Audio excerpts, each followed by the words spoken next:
Alonzo, we are the Rob Brown Show, the award-winning Rob Brown Show. They can take my dignity, but they can't take the trophy that we've already won. I was going to say, I'm sure that is, put in a pedestal and has lights on it and all that kind of stuff. It's on a hanging shelf directly above the studio. In my where I do the live syndicated show from, my national syndicated show that airs on Saturdays, it sits, Lonzo, on a hanging shelf directly over the studio in my house, so that while I'm broadcasting, I can look at it and go, "Damn, we're good at this. We're good at this." I mean, look, not even Jordan made every NBA Finals. That being said, you know what Jordan did when he didn't make an NBA Finals? He came out and kicked everybody's behind the next year. By the way, I have a couple, along with a stack of, it's not participation, but the host gets the real trophy, and the producer or co-host gets a certificate. But I have a bunch of certificates. No. This is not on you. This is on the academy or whatever you want to call them. The academy. Whatever you want to call them. It's on them, okay? No. I've been a part of shows where I was listed as co-host, still just got a sheet of paper. But that's fine. But what I wanted to say was the couple trophies that I have, because the host didn't show up, so I took them home, and they'll never get them back.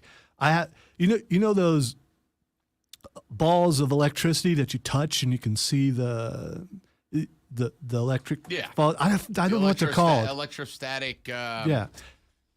I gotta look it up. I have one of those in front of the trophies, so when I turn it on, it just kind of reflects off it's really cool.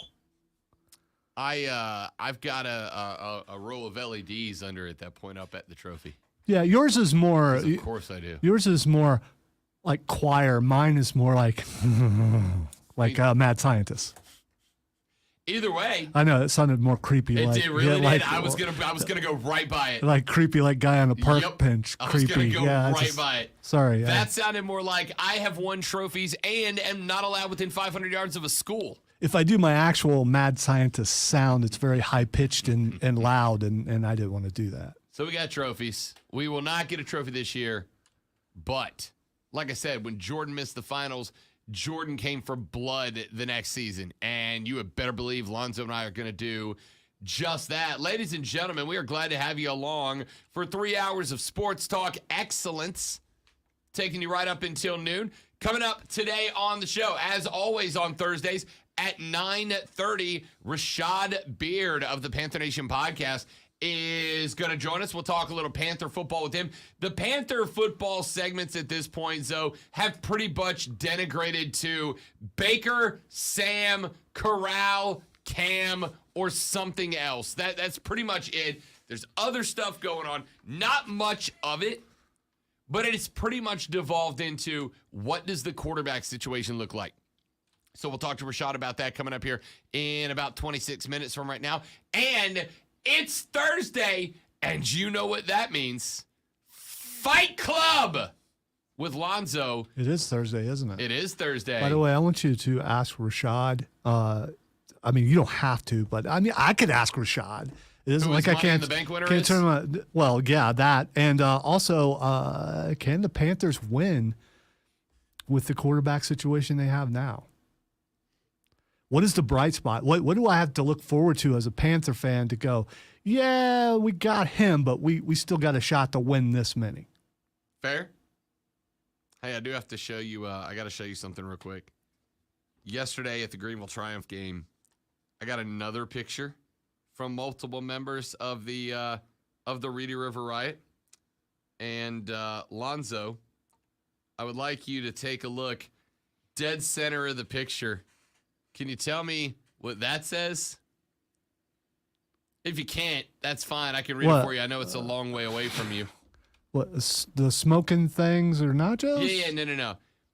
2 jumbo beef hot dogs, $11. Add chili and cheese, plus $2. There we go. Somebody figured it out. There we go. If you want some extra, you're going to pay for it. The official barbecue of the Greenville Triumph, Smoking Things Barbecue, said 2 jumbo beef hot dogs, add chili and cheese, plus $2. That's how it's done, people. Then it's a chili dog. There are fine people around here who own restaurants and serve meals and things. You could be making yourself some more money, and in this economy, when you might need a little bit more, you need to start charging for that chili, because that's what people do everywhere else. Ladies and gentlemen, they got it. You ain't generous. You're shortchanging yourself. Make the people pay for that chili. All right, let's get to some stuff, shall we? Let's get some conversation in here. If you want to be a part of it, phone line's open for you all day long, with the exception of when we talk to Rashad and during Fight Club. 844-FAN phone, 844-FANFONE, 844-326-3663 is the number. You can also text us on the Preferred Home Services text line at 71307. Start your text with FAN, F-A-N, at 71307. You can get in touch with the show either way. You may also hit us up on the Twitter machine. I am at The Rob Brown Show on Twitter. Twitter.com/The Rob Brown Show, at The Rob Brown Show on Twitter. Lonzo, at Lonzo on Word, LONZOONWORD, at Lonzo on Word. You can tweet both of us, and we would be appreciative if you gave us the like and the follow there on Twitter. You can also go behind the scenes and watch the stream of the show, as Steven and Keegan and others are already doing, by going to Facebook.com/TheFanUpstate, Facebook.com/TheFanUpstate. You can go to YouTube and search The Rob Brown Show. Like and subscribe to my YouTube channel at The Rob Brown Show. And you can go behind the scenes and watch all 3 hours of the show, including see the smiling face and the $1 million smile of Rashad Beard coming up very, very shortly. Obviously, we'll give you our Money in the Bank picks coming up at 11:20. You can come behind the scenes and, of course, chat with us during the break. So while we take a break, you can ask us questions that will be answered off the air, etc., etc. All of that being said, let's jump in. Let's have a little fun, ladies and gentlemen. Bang! Your boy sometimes knows what he's talking about. Yesterday, Doug Gottlieb went on Twitter and dropped this little got bomb.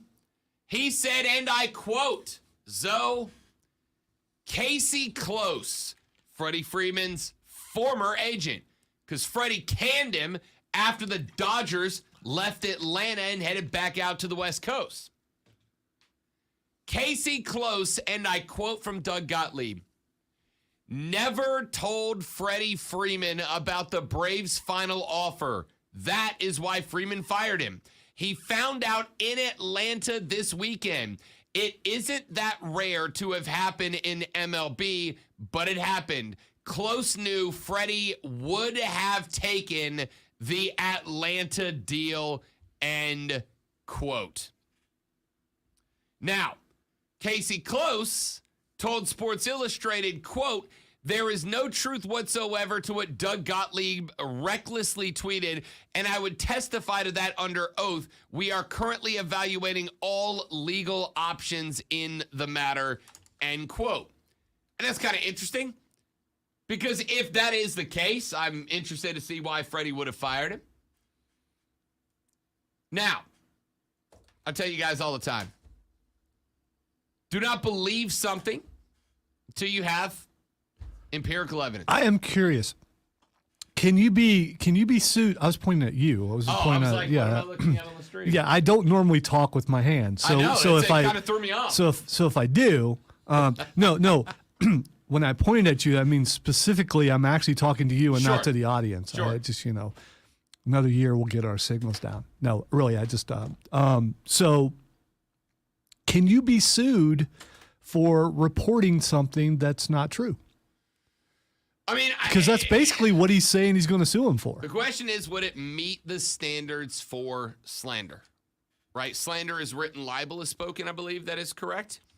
In this case, I would assume, since it goes on Twitter. Did Gottlieb say he had a source? And if so, will he be forced to either come forth with this source or have to pay? Gottlieb, that I have seen yet, has not come out and said that he had a source about this. He just reported it. Now, one of two things happens. Either A, he made it up, or B, of course he has. No, that never happens. No. Gottlieb is not really a make-it-up guy, though. He doesn't seem to be. Yeah. But neither did some of the people who have been caught making things up. Fair enough. A lot of which were, highly regarded. Fair enough. Fair enough. Molly Knight writes for... I can't remember who Molly Knight reports to, and I apologize. Anyway, Molly Knight responded to that with the quote from Close saying that Gottlieb is lying, effectively, that there's no truth to that, whatever the case might be. I've told you guys, don't believe anything until you have empirical evidence to believe it. This story makes a lot of sense. Makes a lot of sense to be true. But I would want Gottlieb to at least report that he has a source about this. Because all the tweet said is, Casey Close never told Freddie Freeman about the Braves' final offer. That's why Freeman fired him. He found out in Atlanta this weekend. It isn't that rare to happen in MLB, but it happened. Close knew Freddie would have taken the Atlanta deal, end quote. He does not attach any sources to it. He does not attach anything else to it. Now, Freddie, for what it's worth, Freddie obviously was pretty upset about this. After the Dodgers first baseman signed with the Dodgers, he said at one point, quote, that he had learned a lot, end quote, about what went on between Braves management and his agents during the MLB lockout. Said he held a 3-hour FaceTime conversation with Braves general manager Alex Anthopoulos in the week after signing with the Dodgers that gave him a better understanding of why things played out the way they did, even though he had expressed to his agent a preference for re-signing with the Braves. He said at the time that he had been, quote, gathering information, end quote. So the story now it is starting to turn into it's starting to turn into a damn movie at this point, right? You got Freddie Freeman saying that he talked to Alex Anthopoulos. Think about that. He called the GM of his old team to find out what happened. Does a guy happy with his new contract call his old boss to find out why it didn't work out? No. Right? But Freddie did. Freddie held a 3-hour FaceTime meeting with Alex Anthopoulos to figure out why things broke down the way they broke down. He fires his agent after he goes to Atlanta. And keep in mind, the whole thing about Atlanta was weird. In that Freddie, from the moment Freddie showed up to do his first media availability, in Atlanta after the Dodgers showed up, he couldn't get through it. It was like bawling, crying. Couldn't get onto the stage to do a presser. He was choked up before the game. He was choked up during the game. He was certainly choked up after the game. And I know there's been a lot of people, including some I work with, that are like, all right, crocodile tears. You did this to yourself, Freddie. But now I'm not so sure Freddie did it to himself. I'm not so sure Doug Gottlieb might not have a point. Gottlieb might be, again, I will need more from Gottlieb to automatically believe this.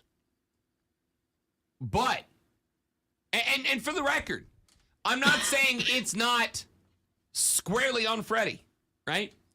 Because at the end of the day, if Freddie really wanted to be a Brave,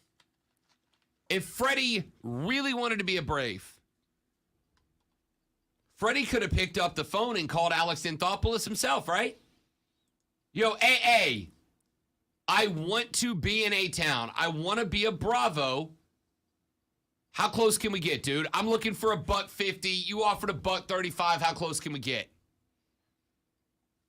The rumor is that the last offer the Braves put on the table was about $140 for 5 with a 6-year player option, which would have let Freddie stay one more year. Which means Freddie would have got the 6 he was looking for, plus that 140 likely would have been bumped up to closer to the 145, 150 that he wanted. So, yes, I'm not saying Freddie is scot-free in all this. If Freddie wanted to be a Bravo, Freddie could have got on the horn with Alex Anthopoulos and gone, look, dude, I'm not trying to leave. I'm not trying to get out of here. I want to stay here. What do we need to do on my end to make it happen? What do we need to happen? But instead, from what I understand, Freddie let his agent handle it for him. Which, by the way, if you're an athlete, you're supposed to be able to do that, right? I trust you to get done. You're my agent. Yeah, but at the same time, and I've never had an agent, but I would think if I did for something, I still would be in constant contact with them, telling them what I want and wanting to know what's going on. Not, you take care of it. Would you have that kind of hands-off approach with your career and your life? No, I would not. No, I would not.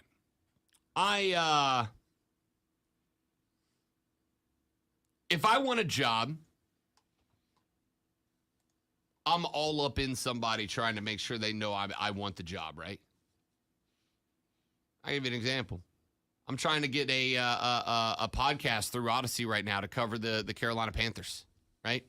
A nationally broadcast, nationally syndicated podcast that would be aired in some places on radio stations, but it would also be distributed by Odyssey across the country. You know who else is in contention for that job? Julius Peppers, right? So it's Rob Brown versus Julius Peppers for this job, and some other people, but I'm using this as an example. Once a week, I call the dude that's running the thing. I'm like, hey, man, it's me. What can I be doing? Do you need demo? Do you need sample? Do you need production? Do you need ideas? What do you need from me to get this job? Called him last week. He's like, dude, you're tenacious, aren't you? You're damn right I'm tenacious. I want the job. And he tells me, he's like, well, just FYI, like, I'm not trying to discourage you, but, you know, we're talking to Julius Peppers about it. And I'm like, all right, cool, man. You know what I told the guy, Lonzo? Make him my co-host. He started laughing. I'm like, I'm not kidding. You make Julius Peppers my co-host. Let me talk Panthers. Let him talk about being an NFL player for the Panthers. You make Julius Peppers my co-host, and you're going to have a good damn podcast. And he's like, you know, I don't hate that idea. And it might, I'm not saying that will happen, but it might, right? Of course I want to be in control of my own destiny. That's why I said Freddie is not scot-free in this. Freddie is not free of sin in him not being a Brave anymore. But that being said, he still told my agent, or his agent, get it done. I want to be a Bravo. And his agent played hardball, and his agent lost. And Freddie's a Dodger. And you could see it bum him out this weekend. It is what it is, man. It sucks for Freddie. It sucks for the Braves. I don't have any ill will towards Freddie Freeman. Freddie Freeman was the most important Brave since Chipper Jones. Freddie Freeman will retire a Brave. When he calls it a career in L.A., he'll do his one-day contract. He'll come back to L.A. or to Atlanta. He'll put on the Braves uni, take his last picture as a Braves fan. When he goes into the Hall of Fame, he'll go in as a Brave with a Dodgers nod on it. Watch, I'm telling you all that's going to happen. I don't want to sound insensitive, but, dude, just go play in L.A. Just let it go. I mean, he is. Yeah, I mean, but this is an awful lot of press about something like this. When I lost players change teams all the time. Yeah, but not guys that have been in one place for 14 years and the fans thought they were lifers. Lifers don't happen anymore. So when you get a lifer, they become a part of the blood of that organization, right? And Freddie was going to be a lifer. Braves fans thought Freddie was going to be a lifer. And he got taken away from him. So it hurts them a little bit. Yeah, but it makes it look like he's more worried about what the fans think of him. Well, and which is fine, but after a while, do you think he doesn't though? I mean, I would think he would. The No, Braves no. fans were all he knew for I get his entire playing career. I get this, but this is a story that should have only lasted a day or so, and it's continuing on. And I think he could let it go. He hasn't done anything but fired his agent. I get that. I get that he fired. It. I get that he fired his agent. You need to talk about it because it's a Right. story, but it shouldn't be. He should be like any other player and just move on. So here's one thing that's really Because interesting. I'm wanting to know what the end result does he want? Does he want to suddenly get traded back to the Braves? I mean, that's not going to happen, right? No, I mean, he's a Dodger now. And the Braves got their guy, Matt Olson, who, by the way, is killing it right now. Matt Olson's smoking it. So it's not even like the Braves are hurting all that bad. They didn't get Matt Olson, different story, but it is what it is. Anyway, what's interesting about that, Clayton Kershaw said this, Lonzo, after Friday night's very emotional return to Truist by Freddie Freeman. Clayton Kershaw, starting pitcher for the Dodgers, said, quote, "It was very cool to see. He's obviously been a big contributor for our team, and I hope we're not second fiddle. It's a pretty special team over here, too. I think whenever he gets comfortable over here, he'll really enjoy it. It was a good thing for him Friday night." Yeah, see, that's the thing. His own team was like, you're sending a story to the team that you're at like you don't want to be there. So you can't count on this guy because he doesn't want to be here. We've all worked with people who don't want to be here. I've been in positions where I didn't want to be there, so have you. And that's unpleasant for everyone around you. So that's why I'm saying it sucks. Things didn't turn out the way he thought they should have, but you're over there now. Act like you're happy to be there. Yeah. Like I said, hey, can we just call it what it is? Gosh darn it, we love some drama, don't we? Shucky me, we love some drama. Let's take a break. We're coming back after this. Quick segment next, and then Rashad Beard joins us after that on the Rob Brown Show in the Fan Upstate. Prisma. All right, stream him out. Be right back.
Okay, stream. While we were at break there, Lonzo sent me a DM of the Nature Boy selling happy good time pills for those of you who may be, I don't know, theoretically Unable to perform. older wrestlers who are still involved in things that they were involved in when they were younger wrestlers. Like, say, multiple marriages or something. Theoretically, yeah, something like obviously. that, yeah. He's selling happy fun time pills. And I can't unsee what I just saw. All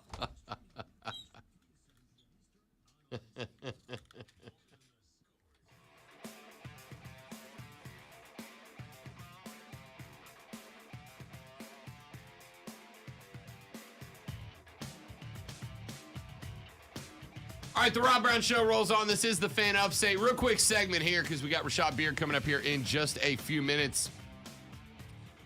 The Atlanta Hawks yesterday made a trade as free agency was just set to open. The Hawks are trading Danilo Gallinari and three first-round picks to the Spurs for all-star guard Jonte Murray, according to Wojbomb that dropped last night. The Hawks sending a 2023 first-round pick. That is the Hornets' former first-round pick. They are sending their own 25 and 27 first-round picks to the Spurs in the deal. Also includes a 2026 pick swap if they end up above the Spurs. The 25 and 27 first-round picks are both unprotected, according to ESPN's Zach Lowe. Let me tell you straight up, that's too much. That's too much. Jonte Murray's a good player. He's a 20-point-a-game guy. But he has been a 20-point-a-game guy one time in 6 years. 6 years he's been in the league.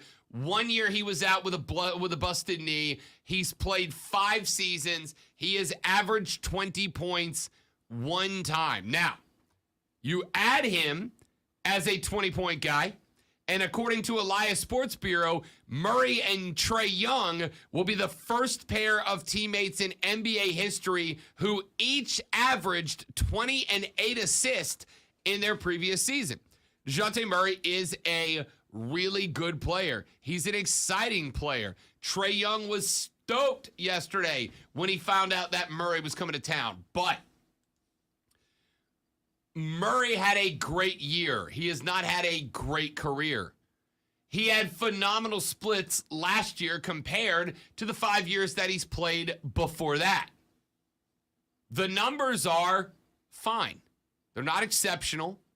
They're fine. This is the type of trade that I would expect you to make for a Trae Young, not a DeJounte Murray.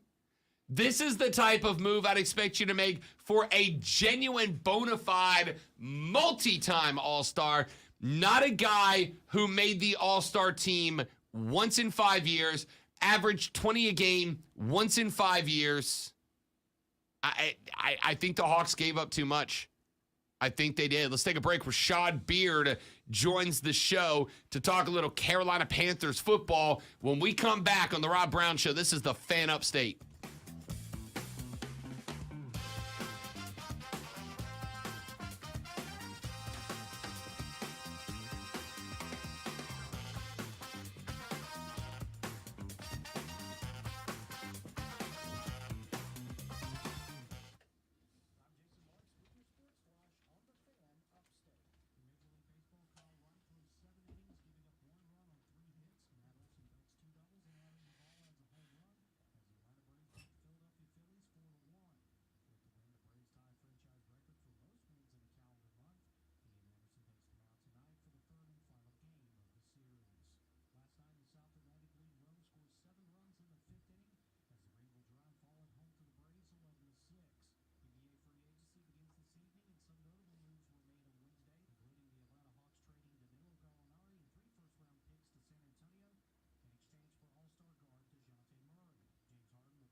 How much money does Rick make off of that? You know, I mean, is he that? I mean, I don't want to say desperate, but it's a very local looking commercial.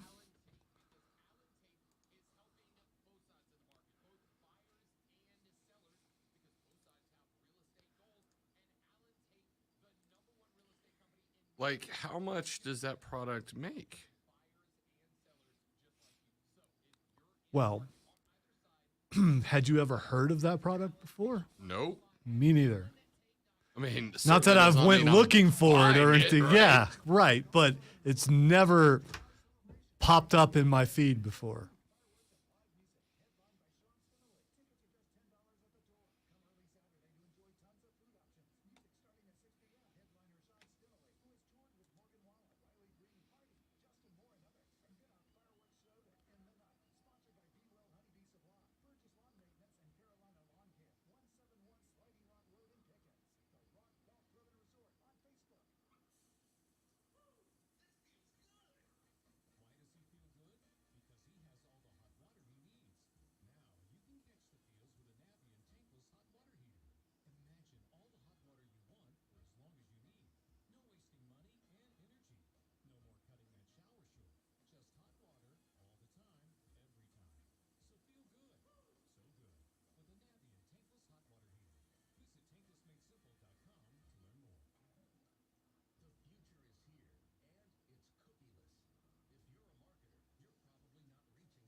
Skrilla, welcome in, big dog. Steven, welcome up, buddy. Good to have you guys as always.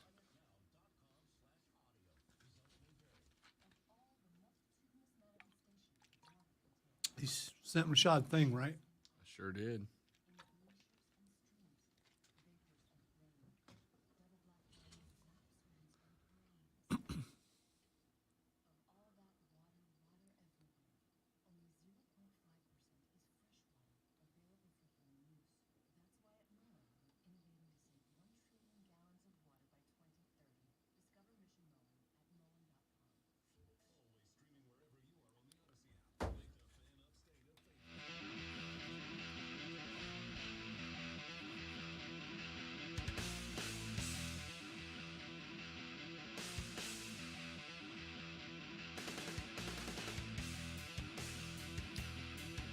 All right, efforting Rashad Beard of the Panther Nation podcast. He usually joins us here.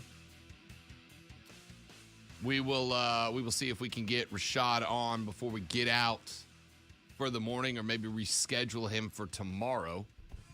In the meantime, a couple of things that have popped up in the Panthers' direction, what we'd ordinarily talk about here. We brought it up yesterday that the Seattle Seahawks had on the official Seattle Seahawks merch store that was up for purchase for about 20 minutes. An official Seattle Seahawks Baker Mayfield game jersey. Number 6 on the front, Mayfield on the back. It went up on the Seahawks official team interweb store for purchase for a very brief period of time before it was taken back down. Now, that means, as I said yesterday, I think one of two things. It can mean either A, that there is, or as Lonzo said, was, a very optimistic Seattle fan that was running the merch store that was like, maybe if I pop Baker's name on a jersey and put it up on the website, maybe, just maybe, there'll be enough fan reaction. We'll sell enough of these jerseys randomly that the team will be like, yo, Seahawks fans are stoked about this. Maybe they'll buy some season tickets. Let's go. Or another possibility, I'm not saying these are the only two possibilities. They're just the first two that jumped out at me. The other possibility is, of course, that the the organization has already been talking to Baker, and they feel like a deal is coming down the pipe. Now, I'll tell you, if that was the case, ordinarily by now, you'd have a Schefter or somebody, a Jay Glazer, that would be all over that. And there hasn't been so far. Baker was asked earlier in the day before that image popped up on the Seattle Seahawks web store. Baker got asked, would you come back? Would you be willing to get back in if there was some sort of reconciliation with the Browns? And Baker was like, yeah, there'd have to be some reaching out. Which led me to believe Baker, as I said yesterday on the show, would basically tell the Browns, get on your knees and kiss the ring, and I'll consider coming back. You know that medieval movie you watched? You know, all of them?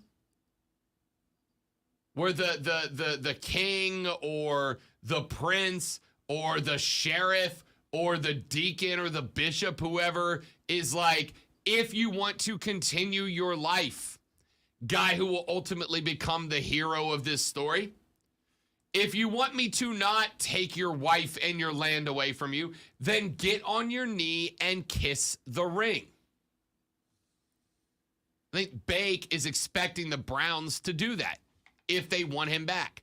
And the reality is they might need him back because the Deshaun Watson disciplinary hearings are going into day 3 today. And from what I am understanding, in fact, let me do this. We're going to bounce this story back and forth between Deshaun and Baker because it does impact the Panthers, the outcomes of both of these situations. Let me grab clip number 1, if you don't mind, Lonzo. Now, this clip was recorded yesterday evening. This was recorded yesterday evening. So you're going to hear Ann Rappaport talk about tomorrow. And when he talks about tomorrow, he's talking about today because this clip was yesterday evening. But this clip sets up today's disciplinary hearing of Deshaun Watson. Here's where Ann Rappaport says the whole thing stands. Well, the expectation going in was that it would be a multi-day hearing for Deshaun Watson, this disciplinary hearing where we will all find out how many games is he going to be suspended for violations of the personal conduct policy. And in fact, it is headed for a 3rd day. My understanding is today wrapped up really just, a couple hours ago. And Deshaun Watson and everyone is going to be back in front of Judge Sue Robinson, who has been jointly appointed by the NFL and the NFLPA. They're going to be back tomorrow. And remember, the NFL is still, as of now, pushing for an indefinite suspension for a year. And obviously, what they are arguing is that Deshaun Watson had multiple violations of the personal conduct policy, basing it on the cases of 5 women, 4 of which the league interviewed. Deshaun Watson's lawyers and that of the NFLPA are arguing for a far shorter suspension, perhaps even no suspension. We will see if in somehow, some way, there could be some sort of meeting in the middle, or perhaps more likely await the ruling of Judge Robinson, potentially in a couple weeks, MJ. So Ann Rappaport says that, first and foremost, the biggest part of that is that the NFL accepting 6 to 8 games of suspension for Deshaun is not accurate. Not accurate. It says they are very much still pushing for a minimum 1-year indefinite suspension. So that's a big part. If they were pushing 6 to 8, and it looked like 6 to 8 would be accepted, then at that point you got to accept that the Browns would probably go ahead and let Jacoby Brissett take over and just wait it out. But if he does have to sit the whole year, which according to Rappaport, the NFL is still pushing for, now the Browns have got to do something. Unless they just want to let Jacoby Brissett be the quarterback for an entire year. And if that is the case, if that is the direction that they decide to go, then there is the possibility, not probability, the possibility that they might have to reach out to Baker Mayfield. they might have to reach out to Baker Mayfield and try to reconcile and get the guy that they called not an adult to come back and play quarterback for him. But that thing popping up on the Seattle website leads me to believe that there is at least the possibility that that conversation's already been had, that Baker and Seattle have already chatted, and that they've pushed in that direction at least enough that Seattle is getting the preparations ready. It's kind of like, Zoe, it's kind of like before the Super Bowl, the NFL goes ahead and prints T-shirts that have both teams listed as Super Bowl champions, right? Last year, you can go find, if you are willing to spend the money and travel, you can find a 2021-22 Cincinnati Bengals Super Bowl champions shirt somewhere. It's in a third world country because they give them away for charity reasons to kids and people who don't have clothes. Right. So, but they exist. Yeah, they right? do. Now, does that mean the NFL believed that Cincinnati was going to win the Super Bowl? No. Of course not. They just got ready just in case. It is a strong possibility that there was just a conversation. Seattle was like, hey, you know what? Go ahead and get it ready. Because if Baker signs, just like any other quarterback signing, if Baker signs, there is going to be an onslaught of fan excitement coming out the gate. And we want to capitalize on that, right? Like, we want to be ready to sell those jerseys ASAP. We want to be able to immediately just put go on the website and have Seattle fans start spending hundreds of dollars on Baker Mayfield number 6 jerseys. Has this been authenticated that it was actually on their site, though? From what I've seen, yes. It was up for like seconds. Maybe a couple of minutes tops. Right? But again, I don't know that it wasn't just Seattle keeping, you know what I mean? Like, it was the Seattle version of a Bengals Super Bowl champions shirt. Or it was some dude going, oh, yeah, I bet you won't. And the other guy going, oh, yeah, I will. And maybe. they did. I mean, it could be something like that. Absolutely. But it's also false advertising unless you have a subject to availability. Yeah, and I will tell you, I don't know if there was maybe like a reserve your jersey now button, or it was a buy now button, or if it was just a coming, I don't know. A coming soon button. I don't know what it was. What I do know is that it apparently popped up for a few minutes, which leads me to believe that at some point there was at least a conversation held. And if that conversation was held, then it means the Browns are probably not going to fight it. Then again, there is the chance that the Browns are just, in fact, not even a chance. I'd say it's all but a guarantee that the Browns front office is, as we speak, sitting in their war room in Cleveland thinking two things. Number one, what is the Deshaun punishment going to look like? And number two, how do I get a job outside of Cleveland? Those are the two things that Cleveland officials are thinking. But, jokes aside, Cleveland Browns admin are sitting in a war room right now waiting for the determination of the discipline faced by Deshaun, because they may very well have no choice but to go groveling back to Baker Mayfield. Especially considering how cheap they've got him for, right? There's a better than zero chance that they are going to end up paying half or more of his salary, even if he doesn't play there. So is it worth a little embarrassment? Is it worth groveling a little bit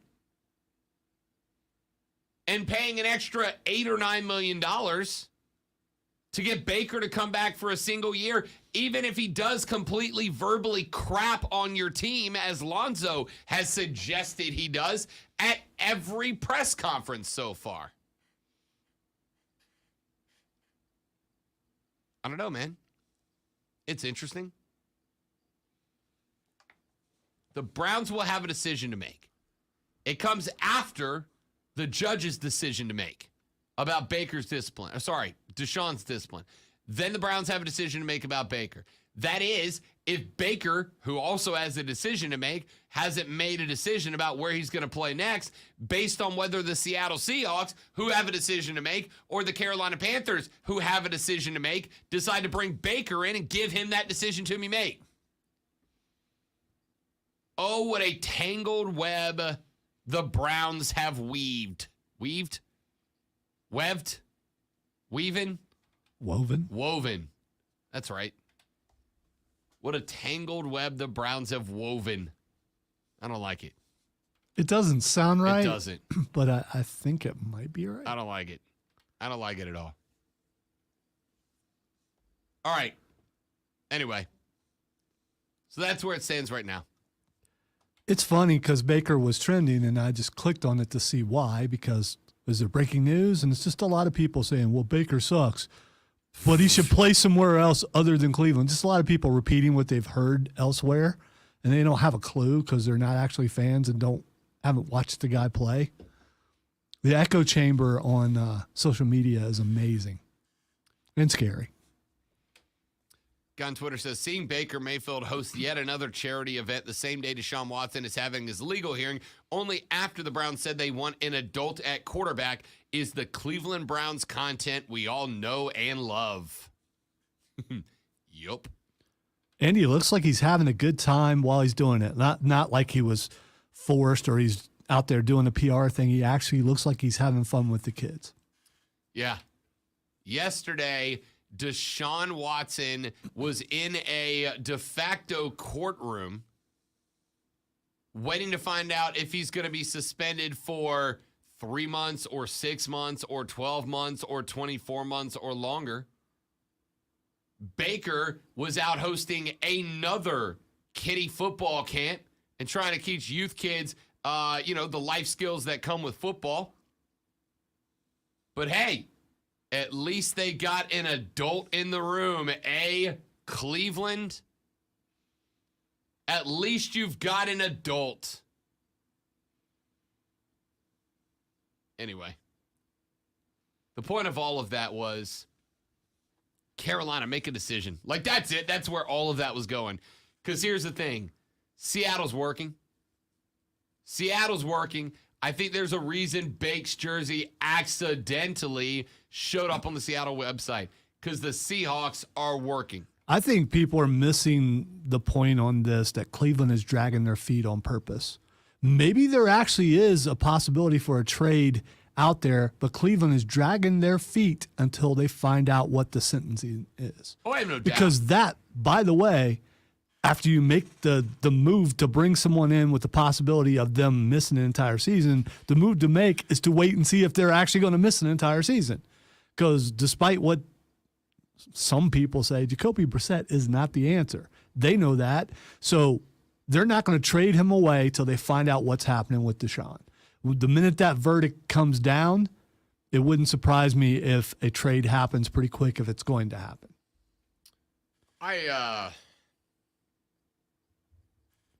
The Browns are more than likely sitting on their hands right now for the exact reasons you just mentioned. I agree with you entirely.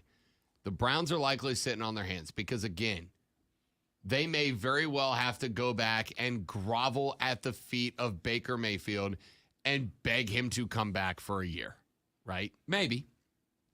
Or they just go, you know what, we're just going to suck for a year with Jacoby Brissett and then see what happens. But I doubt it. So they know they'll probably have to grovel to Baker Mayfield to get him to come back for a year, because on top of the fact that he's familiar with the system in the city, in the locker room, in the team, aside from the fact that he's familiar with all of that, which is a big plus, guys, he's cheap for what he produces, right? He's cheaper than Jimmy Garoppolo. He's more True. expensive than Cam, but he's produced more than Cam has in the past 4 or 5 seasons now. He's the cheapest option available, even if you're Cleveland. All it comes with, if you're Cleveland, is about $18 million and your dignity, which Cleveland clearly doesn't care about anymore anyway. And if they play Jacoby Brissett, they're going to prove themselves wrong because they're going to prove how good Baker actually was. Because Jacoby Brissett is not going to win as many games as Baker Mayfield has over his career in Cleveland. Yeah, it's look, there's a lot to it. There's a lot to it. But I absolutely agree with Lonzo. I think the majority of the holdup here that involves Carolina as well is basically at the feet of the Cleveland Browns at this point, right? They're the feet of the Cleveland Browns. They are waiting to see what happens with Deshaun. Now, what's going to be interesting about that is we may not get Deshaun's punishment handed down for another month, right? Like, basically the story is the Browns camp and Deshaun's camp are hopeful that they will find out the final discipline before camp starts, July 27th. And if the Browns keep holding on for one more day to see if things will go their way, yay, it might be July 27th before we find out. Because, again, a big part of picking up Baker if you're Carolina is how much of his salary are the Browns going to pay? Well, as of right now, the answer is $0. Why? Because they might need to pay it. Back after this on the Rob Brown Show in the Fan Upstate.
That shouldn't be as funny to me as it is. What's that? On the stream. Thanks, Zach. I felt that one in my core, man. You know, you got to keep your core tight. I heard it over here. You hear that pop? I did. Yeah. That was somewhere in the middle of my spine.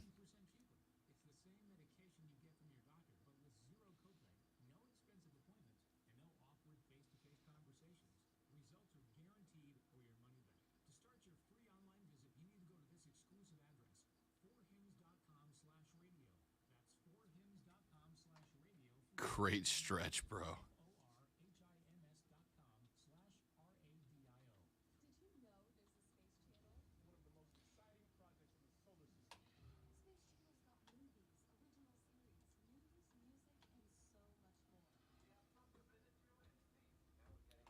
Nanu, nanu.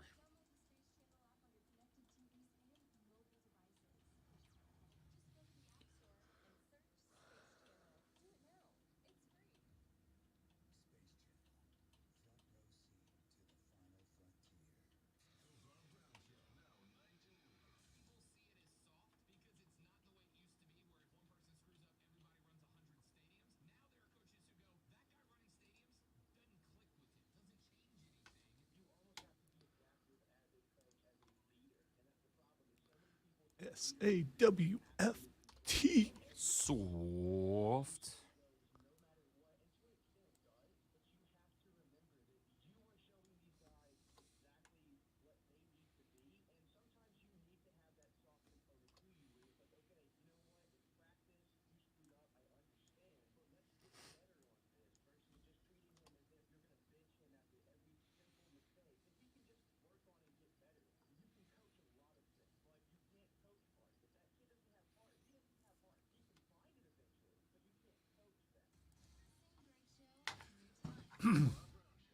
So sometime between now and the 16th, I need to talk to you about my character a little bit. Yep. Because I have some questions. Okay. Cam sent me his backstory last night.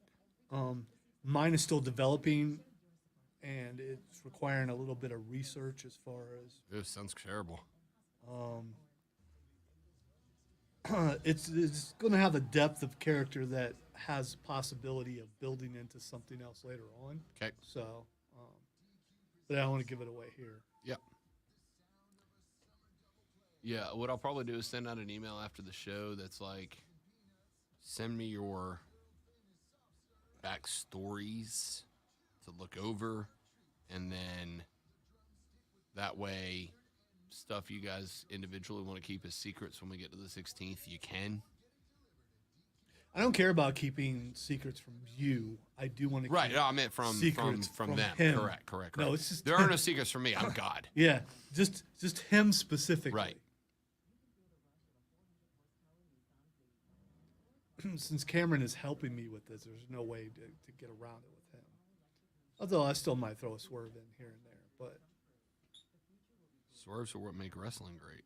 I know.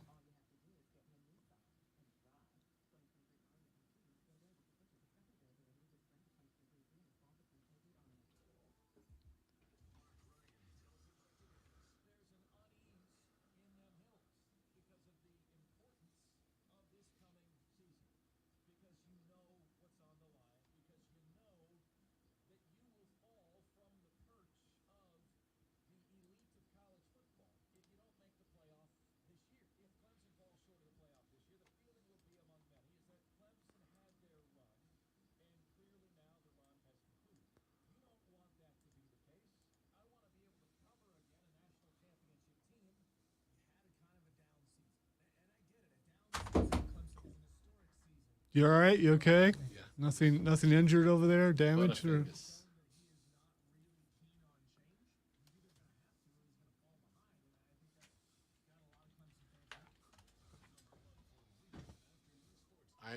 On the text line, I am inquiring about how to obtain ibuprofen. Phonetics work, man. They do. ibuprofin. Profin. I mean, like, I know what you're going for here. Or someone's cracking on how someone said ibuprofen. Oh, that's true. That might be it. More than likely, it's the those haughty people who want English spoken absolutely correct according to how they believe it should be spoken, when most people don't really speak that way.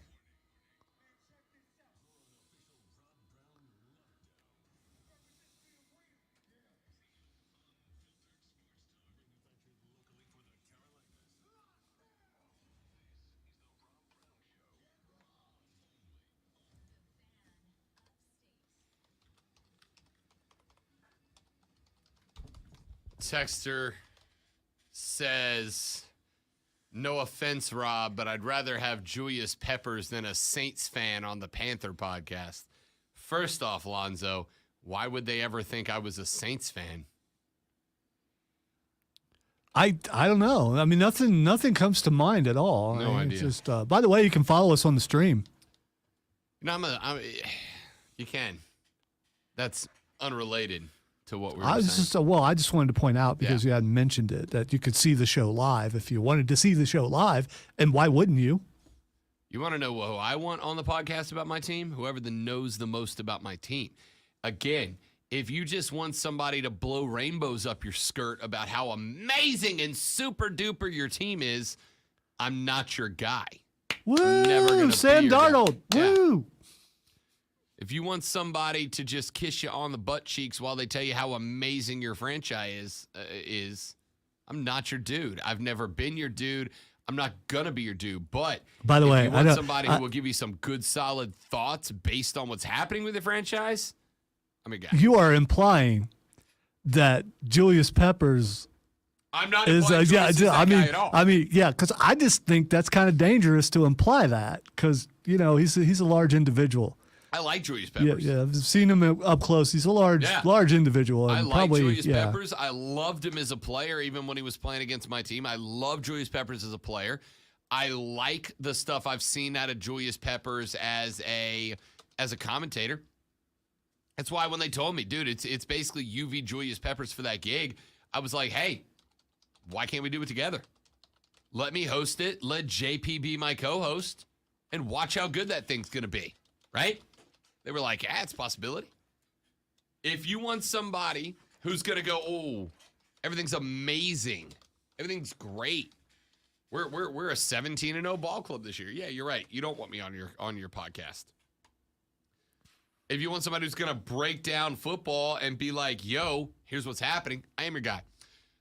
Texas says, fan, the thing that strikes me is they never should have picked up Deshaun Watson. I mean, the Browns, obviously, that was a win-now mentality. So the question is, let me go back and find where that text cut off because it did. Sorry about that. All right, the thing that strikes me is the Browns should have never picked up Deshaun Watson. Obviously, that was a win-now mentality. So the question is, there are other stars like Myles Garrett and others. Those players are going to be free agents after this year, and then the unit made them so tough the last couple of years will dissolve. Yeah, that's the other part. That is why I think the Browns have to get a competitive quarterback here, right? Whether it's Baker Mayfield or Jimmy G, the Browns want a competitive quarterback because they are indeed at the point where a lot of these stars. Now, granted, keep in mind, a couple of them came back to the Browns because Deshaun Watson was there. I think Myles Garrett was one of them, right? But there were a couple of players that elected to come back to Cleveland because Deshaun Watson was there. Which, again, not a great look, but it's your life, not mine, right? So I don't know. I think they got to have a guy. That's why I think Lonzo is correct in that they are dragging their feet on this a little bit, that they are kind of holding up the process a little bit. And doing so because if Deshaun gets a year, they may very well decide to get on their knees and kiss the ring. And if Deshaun gets 6 to 8 games, they'll go, all right, Baker, later. But we'll find out. We'll find out. All right, a couple more stories I wanted to get into. We played you that sound from Ann Rappaport earlier in the day. Yesterday, the report came out that the National Football League would accept a 6 to 8 game suspension regarding Deshaun Watson. Today, the reports from Mary Kay Cabot, who is the head writer, beat reporter, I guess, covering the Cleveland Browns, are that is not the case. And that they are still insisting on an indefinite suspension of at least 1 year. Now, the NFLPA is arguing for a much shorter ban. The hearing continues today. It may or may not wrap up today. We do not know yet. If it does wrap up today, then Judge Sue Robinson, who is in charge of the whole thing, can either request briefs from both sides or the two sides can agree to file a brief. If permitted, the briefs will be limited to 5 pages, must be filed no later than 3 days following the conclusion of the hearing, which if it concludes today, would mean it would have to be filed, I'm assuming, by the end of the weekend. Cleveland.com is where Mary Kay Cabot has posted her latest article. She says that a report by Rob Maddie is the NFL would be more likely to abide by Robinson's decision if it were a 6 to 8 game suspension is untrue. As of Wednesday afternoon, the NFL was still insisting on an indefinite suspension for a minimum of a year. Maddie tweeted Tuesday evening, quote, I'm also told the NFL, despite insisting on indefinite suspension, wants to avoid the appeals process and called it a, quote, terrible situation for everyone involved. So the league is more likely to abide by Sue Robinson's ruling if she came back with 6 to 8 games. That is an untrue report, according to Mary Kay Cabot. If Robinson does impose the year-long ban, the indefinite but minimum of a year-long ban, Watson's camp will appeal. But if Robinson opts for 6 to 8 games, the union might accept it and not risk Roger Goodell increasing it on appeal. So it went from a year minimum to yesterday reports coming out of 6 to 8 weeks. And now the number one beat writer covering the Browns is saying that was factually incorrect. The NFL is still arguing for 1 year. Now, yesterday I told you I thought it made sense that the NFL would make the 6 to 8 month argument, 6 to 8 game argument, and let that stand because they don't want to go to appeals. Why? Because if they go to appeals, then there is the possibility that new dirt hits the table. And considering we have seen in the past week the Texans be added to the lawsuits of at least 4 of the women suing Deshaun Watson in civil court, there is the possibility that some of this information might make its way into the public eye, and the Texans, which will be considered for all perception intents and purposes, the National Football League, would go out into the public eye as knowing about and potentially facilitating in Deshaun Watson's misbehavior. And if that's what ends up happening here, the NFL has another hit to the image problem. That's the last thing they need right now. The NFL is already carrying the albatross of Deshaun Watson's situation just as it is, right? A lot of folks out there, when the accusations against Deshaun started flying, wanted Deshaun just suspended out the gate, banished from the league out the gate. Lonzo and I told you, I didn't necessarily think that was the correct decision to be made. But as we've gotten more and more information, more and more of these receipts have come to light, it's begun to look more and more like there's something to all of this, right? Hence the disciplinary process, and not just hitting Deshaun with, you're out for 6, 8, a year, whatever.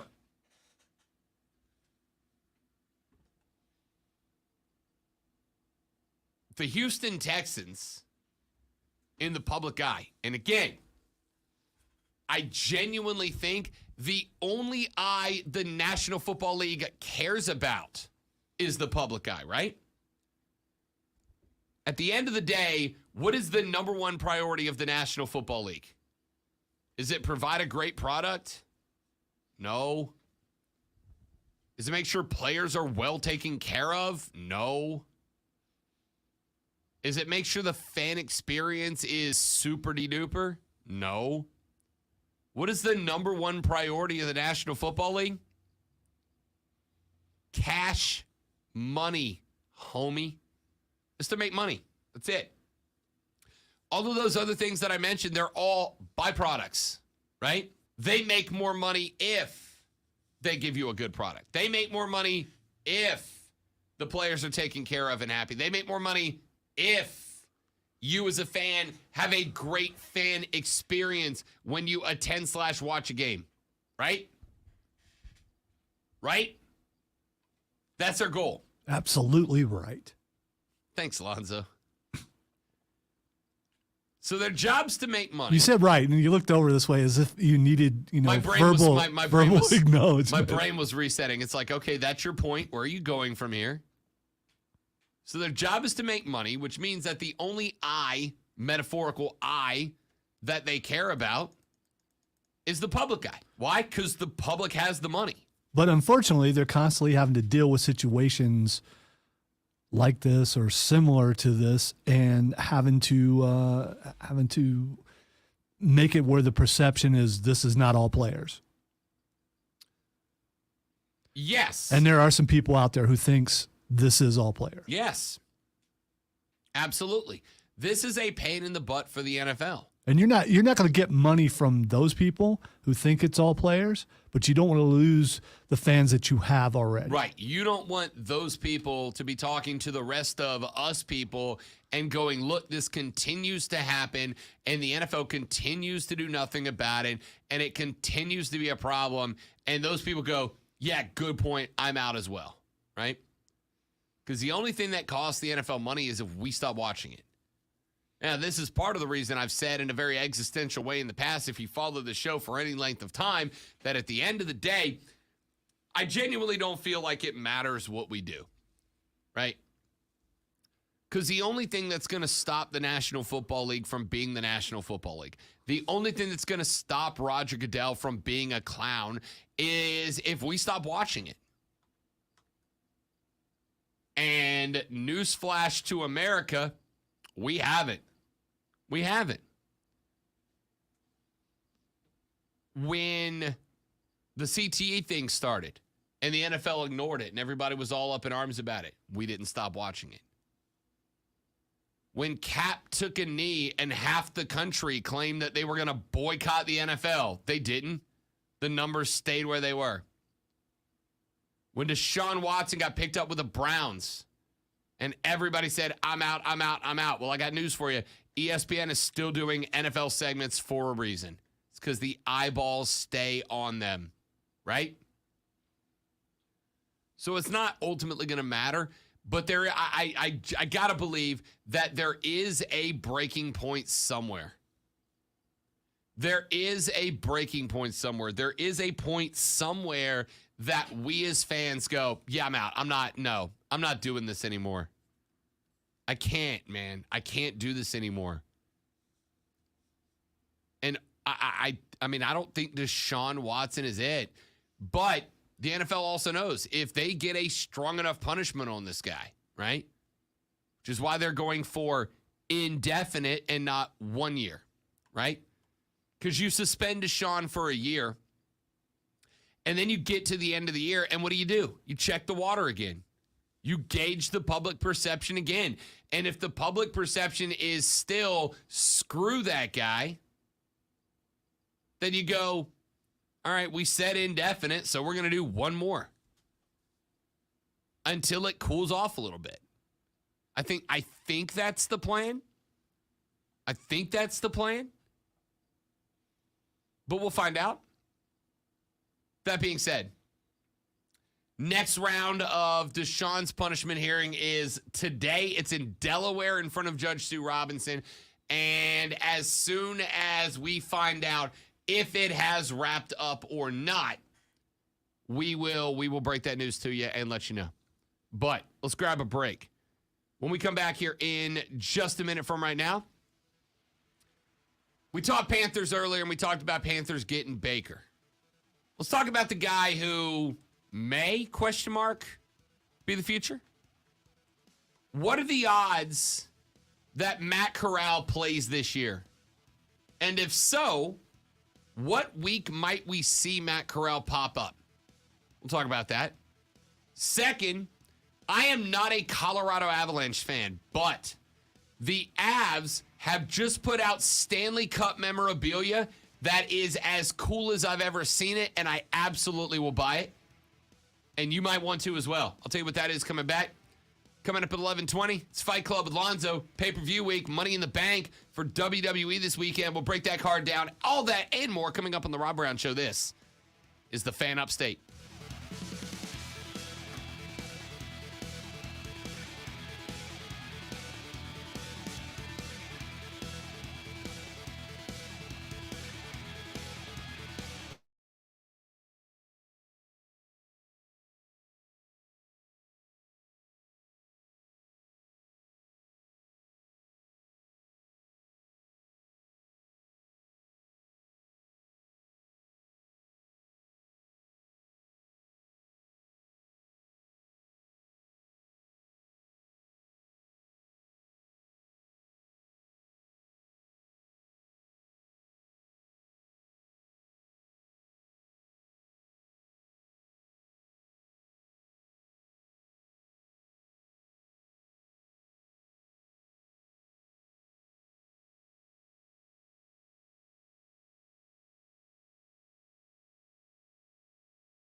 We're back just in time to get a good shot of Rob's forehead.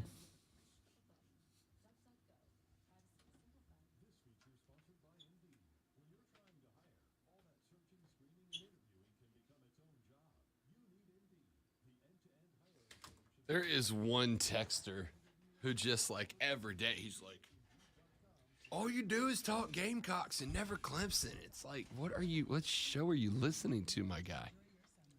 Yeah. I don't think South Carolina's been mentioned once today. No.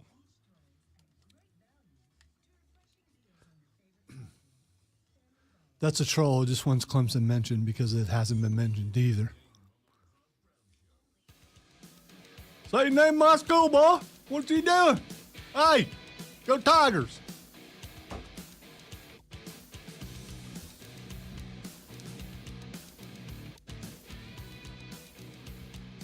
The Rob Brown Show rolls on. This is the Fan Upstate. Welcome back, ladies and gentlemen. I am Rob. He is Lonzo. You are welcome to be a part of the show at 844-FAN-PHONE, 844-FANFO, 844-326-3663. Can also text us on the Preferred Home Services text line at 71307, 71307. Start your text with FAN, F-A-N, and we will read them on the air. So we actually have not gotten to this yet. And it's, I don't know. I'm trying to decide. You know, I ask you guys every 3-4 weeks on the show. Like, what do you want to talk about, right? It doesn't mean I'm going to get to all of it, and it doesn't mean that I'm going to get away from the stuff that I want to talk about. But I ask you guys frequently on the show, what should we do more of? What should we do less of? And most of the time you guys are like, nothing, Rob, your show's amazing. You're a great host. You always know the right thing to do. Go ahead. But other than that, sometimes you have some suggestions for me. And whether or not I should talk more NBA is about 50-50, right? Maybe 60-40. I get people going, nah, I don't do the NBA. But you got Charlotte right up the road. You got the Hornets right up the road. And the Hornets have had a very interesting offseason. Decided to move on from your head coach. Thought you had founded head coach and the assistant to the NBA champions. The day before the draft, that dude goes, nah, never mind. Never mind. Think I'll chill out here on the West Coast. I'll stay in the Bay with Steph Curry. Nailed it. Anyway, the changeover from Kenny Atkinson to not Kenny Atkinson was a really, really bad spot for the Hornets the day before the draft. So they went through the draft. And by the way, I thought they had a pretty good draft. Before they named their new head coach, who is, of course, their old head coach, Steve Clifford, who coached the team from 2013 to 18 and is currently the second winningest coach in franchise history, tied for the most games coached overall, is back for a second stint with the organization. He left the organization, as we mentioned, in 2018. He was at the helm of the Orlando Magic for 3 seasons, acted as a consultant for the Brooklyn Nets as well. Here's what's interesting about Steve Clifford. I actually think it's a relatively good fit, with one downside. There's one upside and there's one downside as far as I'm concerned for Steve Clifford. The upside is that Steve Clifford loves to run a fast-paced offense. He's already said, that's the first thing he said. We will run a fast-paced offense. We're going to get up and down the floor. But that's good news. You got a young team. You got a fast team. You got a team that is quick. So a fast offense is exactly what Steve Clifford needs to run. The problem that I have with Steve Clifford is that from his time around Charlotte the first time and his 3 years in Orlando, he never really brought a young player into prominence, right? Can you name me, whether it's his time with the Hornets the first time around, or whether it was his time with the Magic, can you name me a point in time that Steve Clifford had a good young player that he was able to develop? A good young player that he was able to take to the next level? Because I went back and looked at his rosters, and I could not come up with one. I could not come up with one. Remember during his first year in Orlando, Clifford brought the Magic back to the postseason.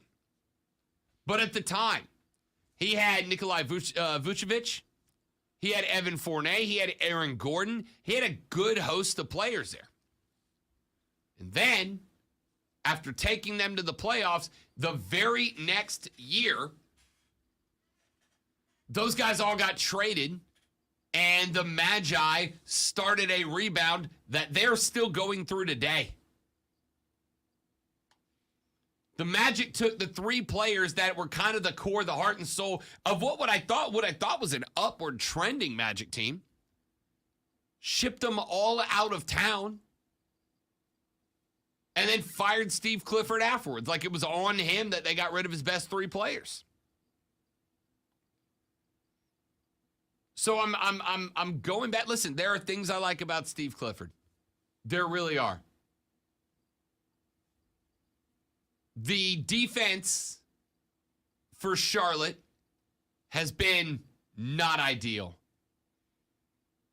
Steve Clifford in Orlando had some pretty decent defensive teams. Last year, defensive glass, Charlotte ranked 29th on the defensive glass and 29th in second chance points surrendered. The Magic were top 8 in both categories 3 times under Steve Clifford. Steve Clifford, a guy that is known for attention to detail and having his team play the same way. Charlotte finished first in turnover percentage every season from 2013-14, 16-17, 17-18. Orlando went 6th, 4th, and 5th in that category. Despite having the 5th fastest pace of offenses in the NBA, the Hornets finished 9th last year.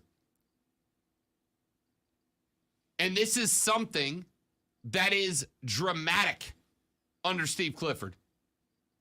They will get better. Clifford has also been on the staff of 8 playoff teams, including an NBA Finals squad in 2009. He was a 12-year assistant coach with New York, Houston, Orlando, and the Lakers. Most of the teams Clifford has been a head coach for have been heavy veteran teams.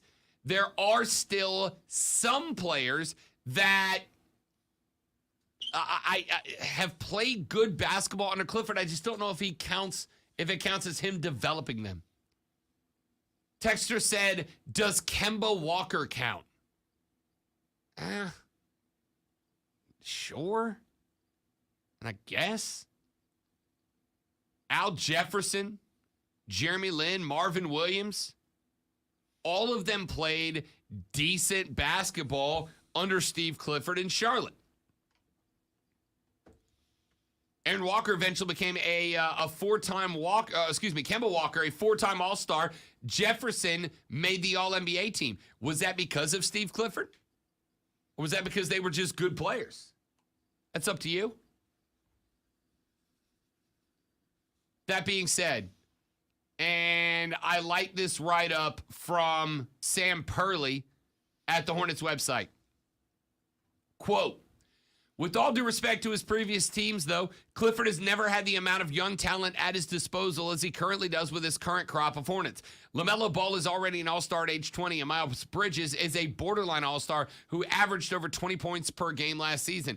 The likes of Terry Rozier, P.J. Washington, Cody Martin, and Jalen McDaniels have all steadily improved. Plus, there's established veterans in Gordon Hayward, Mason Plumlee, and Kelly Oubre Jr., and plenty of second-year and rookie talent to tap into. Clifford's got an opportunity here. But it's a very young team. It's a very young team. It is a team that needs development, continued development, further development. You've got good players. You've got a couple of all-star caliber players. Doesn't mean you have an all-star caliber team yet. Are people afraid of Michael Jordan? Because since he took over the Hornets, what have they done?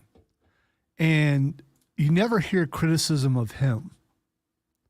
Because any other franchise in any other sport, it starts at the top. It's always the guy at the top. It's all their fault. Is he that untouchable? I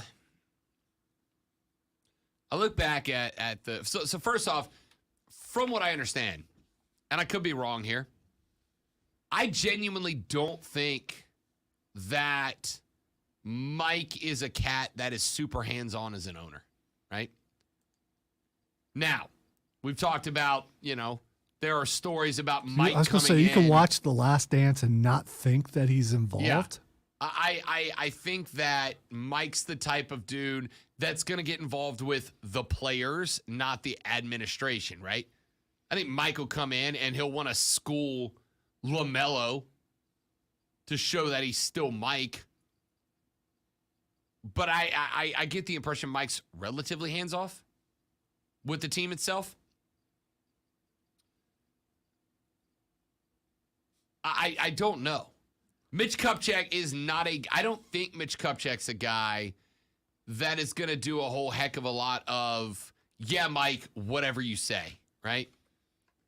Mitch Kupchak is a dude that's been around for a very long time. He has been in some high-profile positions. I don't think Kupchak is a guy that's going to go, yeah, Mike, whatever you say, right? Kupchak's a guy that's going to go, you made me the GM, let me GM guy. Let me GM. Let me make this happen. So, the hiring of Steve Clifford, it basically comes down, does Mitch Kupchak believe that he can take one of the younger teams in the league, develop them, and turn them into a 45, 47 win team? Clifford said, we can be a better team and win more games. Certainly, I feel we should be in contention to make the playoffs. I'd like to think that our goal here is not to get into the playoffs and get into the A spot and win around. I mean, that would be wonderful, but that's certainly not our owner's goal, and that's not my goal. My goal is to get this franchise into a position where we can only make the playoffs and advance in the playoffs, but at some point, the Eastern Conference Finals should be realistic, right? End quote. Charlotte has not made it to that point at any point. Is Clifford the guy? I think it's a question mark. We have seen him do some good things in the past. We saw him go to Orlando. We saw him bring Orlando to the playoffs and build a pretty good team in Orlando before Orlando decided to fire sale out of success and get rid of him. He has been around some good franchises. He was around the Lakers. He was around Brooklyn when they were building the team. The only question I have is, can Steve Clifford develop young talent? If he can, this is a great hire. If he can't, 3 years from now, you're going to be doing it again. And in 3 years from now, if he hasn't developed LaMelo and the rest of these cats, those cats are going to be gone. And Charlotte goes back to the old drawing board. Texter says, MJ makes Nike billions of dollars and played without the wrath of social media, so he is somehow untouchable. You know, I don't think anybody in an ownership position in any sport is untouchable. I don't. I think everybody is touchable. But I think it comes down to how involved are you, right? Jerry Jones gets more crap from the media than any other owner in the NFL. Why? Because Jerry tinkers with his team more than any other owner in the NFL, right? The more you as an owner directly involve yourself with your team, the more crap you're going to take when your team is not successful. MJ does not seem to get super hands-on with the day-to-day of his teams. So he doesn't take a lot of crap. JJ does. So he does. David Tepper gets directly involved with the decision-making process of the Panthers. So he takes a lot of crap. Rita Benson, owner of the Saints, does not. She lets Mickey Loomis do it. She doesn't. You get what I'm saying? That's the difference. 844-FAN phone, 844-FANFONE, 844-326-3663. Let's take a break. But by the way, real quick, all those teams you mentioned have had some sort of success. The Charlotte Hornets have not. I mean, the Dallas Cowboys have not had success since the Charlotte Bobcats weren't a team yet. Right? The other guys, you're right. The other guys, it depends on what you consider success. Sure. They've had winning. a decade and a half of success before that. But they've also had winning seasons. It's Correct. not like they stink every year. They've been to the playoffs a couple times. The Hornets are not. I mean, they've not been good. You're not wrong. You're not wrong. That's a good point. All right. Speaking of David Tepper, there's some more. It's not really a news story about him, but it's a pretty damning article that's been floating around that I find kind of interesting. We'll read that. Check that out when we come back. My name is Rob Brown. The great when Lonzo's at the helm. You think we could get away with wearing all white like they do at Wimbledon? You think you and I could just roll around the building in all white all the time? We got a white fan shirt. I am never wearing that unless they make me. You know what we're going to do next week to celebrate the Wimbledon finals? White shirts, white khakis. Lonzo's a big khakis guy. I got a week of vacation that I haven't scheduled yet. Next week might be the week. Back after this on the Rob Brown Show in the Fan Upstate.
So what is the biggest fireworks display you ever went to?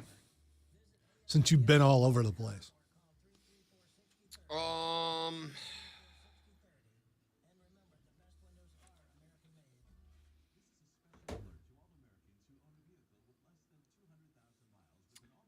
Probably New Orleans New Year over the Mississippi downtown. I would love to go to Boston for the 4th of July when they do like the Boston Pops out on the Boston Garden. Yeah. Boston Common. So when you go to a pretty big one, then you go to a smaller one, do you judge? Do you feel like it was inadequate when you're used to something so big? Yeah, first off, phrasing. Second off, Hey, your mind can go wherever it wants. I do that in the spirit of Tim Chris. Or Chris Tim. Or Chris Tim. Rob, when do you head for vacation? Tomorrow after the show, but we're going to North Georgia. Like, we're not going down to Florida. I appreciate you looking out for me. We are going to be, we're going to be up in North Georgia near Helen, and then we're going to go down to Atlanta for the 4th of July day and go to the Braves game that night. So I went to the Red, White, and Boom in Columbus so much that when I go to other ones, they just all seem small compared to that. So I think you can't help but feel like, I don't know. It's still fireworks, though. I mean, listen, I love fireworks, all right? Explodey things, colors in the sky, fireworks are amazing.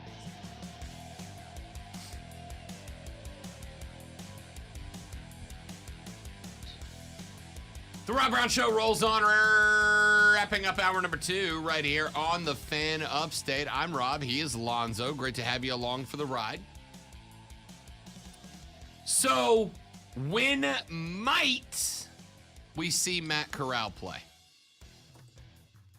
I looked it up earlier. I was really thinking about that a little bit because we're still waiting to find out who's going to be the starting quarterback week 1 for the Panthers, right? Darnold, Mayfield, Garoppolo, Newton. Those are likely the 4 options. The 5th option, and certainly the most unlikely, would be Matt Corral gets that start, though I highly doubt that's the case, yeah? I think most of us highly doubt that's the case. There's some things that could factor in, like injury or something like that. But him beating out someone else, probably not. No. Unless Sam Darnold's seeing a lot of ghosts. Oh, remember when that was a thing that he actually said on a football field? That was pretty spectacular. I'm seeing ghosts. Hey, Samo, you may want to keep that one down to yourself, my guy. You might want to keep that one to yourself. Anyway,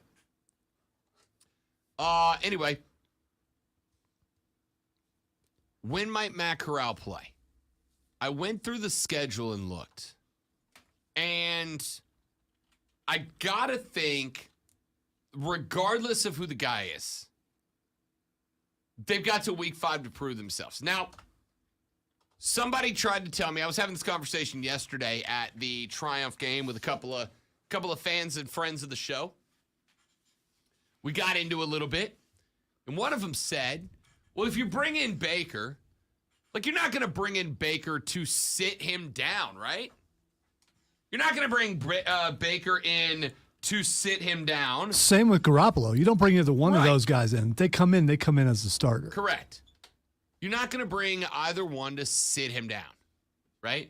And I thought, yeah, that is absolutely correct. But you're also not going to bring in either one of them to suck, right?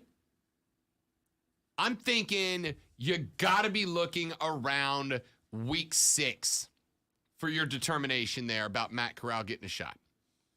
You got week 1 against the Browns, the Giants in 2. Week 3, the Saints come a-calling. The Cardinals follow them to Charlotte in week 4. Week 5, you're back home. 3 consecutive homers. 4 out of the first 5 for the Panthers at home. When the 49ers come calling, then you go back out on the road to L.A. I would say that's about the time Matt Corral starts to play if things go sideways, right? If you get Baker Mayfield before training camp, by that point, he's going to show you, is what happened in Cleveland, going to the playoffs, a misnomer, the exception, or is it the rule? And you'll know by then if that's the guy.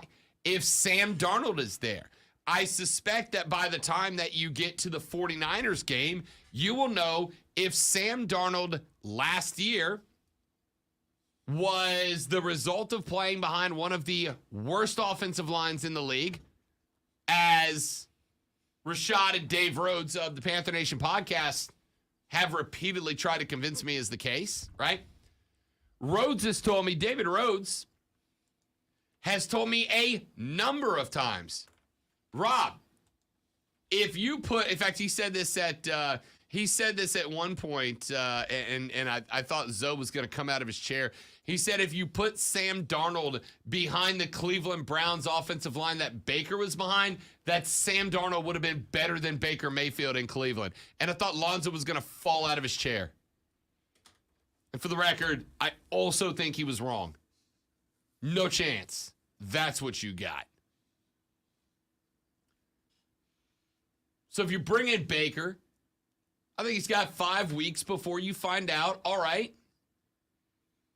is Baker good, or was Baker playing behind a great offensive line and he crashes down to earth? If it's Sam, by week 5, you're going to know either he don't got it, or last year playing behind a very bad offensive line and without Run CMC to back him up and support was the exception, not the rule, and maybe Matt Rule was right. Now remember, the one reason I think you've still got a very good chance of Sam being your guy is because Ben McAdoo has said, I can work with this guy. I can make this happen. I think I can coach him to success. Which leads me to believe that Ben's going to talk Matt into keeping him around and giving him one more shot, right? That's what I've told Panthers fans that have said, why haven't we gotten Baker yet? Why aren't we making the push for Garoppolo? The answer, in my opinion, is that Ben McAdoo is doing what he can do to talk Matt Rule into letting him coach Darnold for a year and saving the money to invest elsewhere. That's all I've got. That's the only thing I've got. Nothing else makes sense as to why the Panthers aren't making that move yet.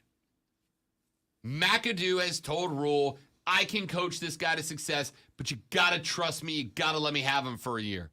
And because the thing is, if you bring in Baker or you bring in Garoppolo or hell, you bring in Cam Newton, you're going to end up in a situation where Sam's looking over his shoulder the whole time, right? Not only does he now have to watch out for the rookie, for Matt Corral, stepping up to take his job at some point, but now he's got a vet, a proven vet, be it Jimmy NFC Championship game Garoppolo or Baker. The Browns were 1-15 when I showed up and I took him to the playoff Mayfield. It's a very long nickname, but it's accurate.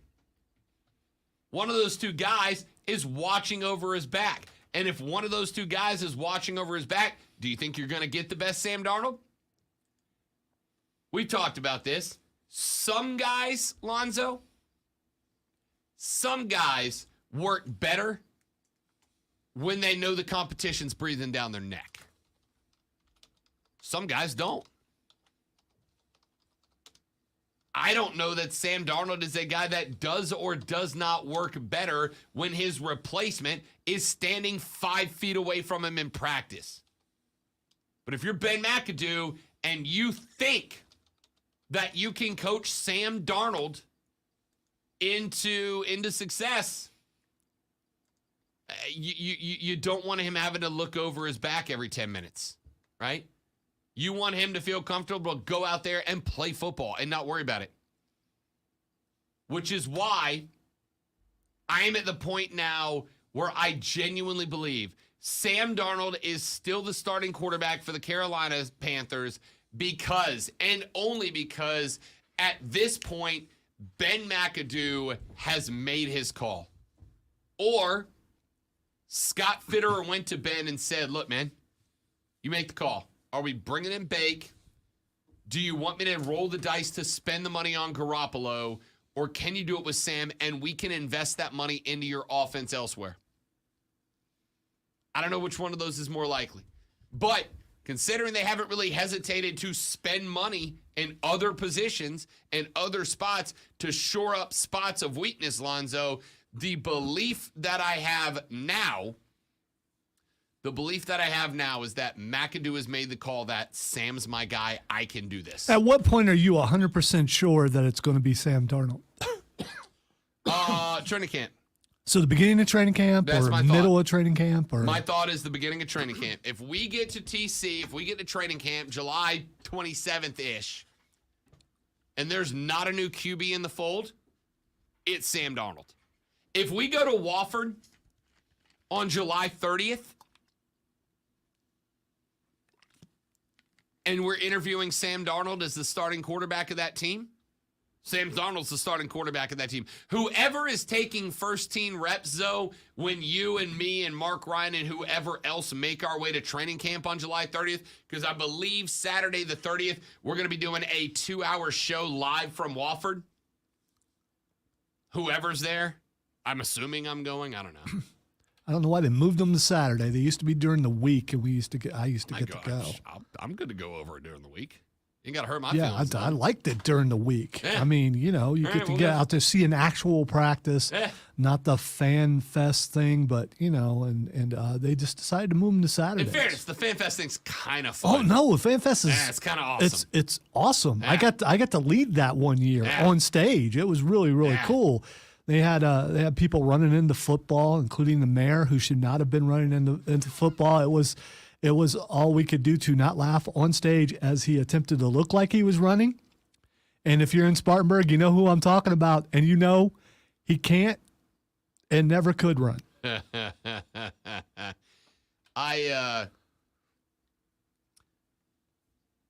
Whoever is the starting quarterback, me and Mark and Diesel and Zoe and whoever else show up over there to do our shows that week, shows S plural, I'm going to work on it.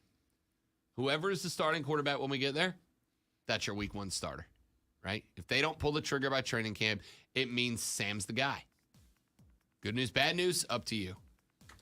But if it is training, if Lonzo and I are getting ready for our Saturday show and Sam's the number 1 quarterback on the depth chart, that means that Sam's the guy. We'll talk more about that, obviously, as we are now inside of 25 days to training camp. Quick break, hour number 3, including Fight Club with Lonzo, comes up next. This is the Rob Brown Show. This is the Fan Upstate.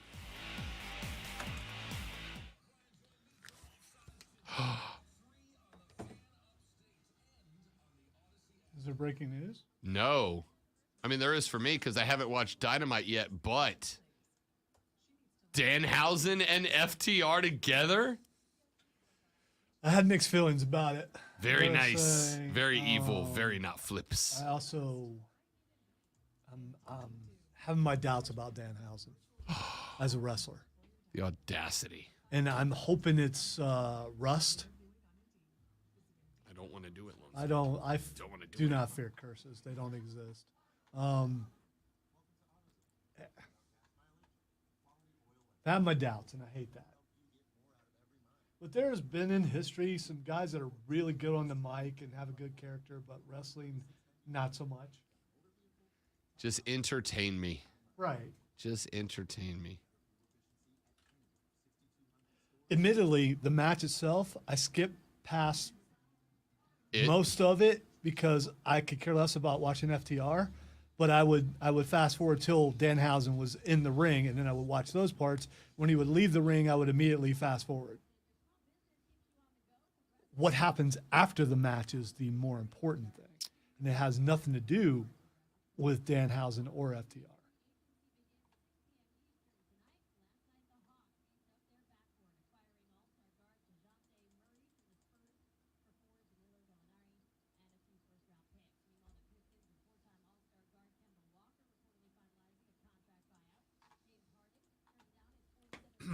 What happened to Hook? Did he get hurt or something? I mean, No, he wrestled. I know. So what's Danhausen doing?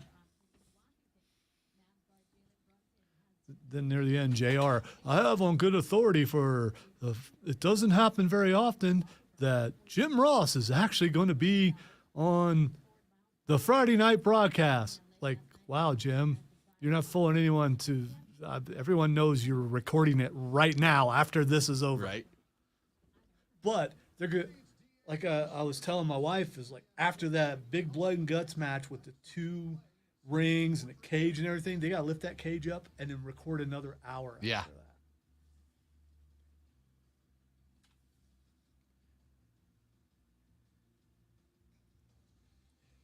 It wouldn't shock me if they went backstage and said, "Okay, we pinned this as blood and guts. There wasn't enough blood.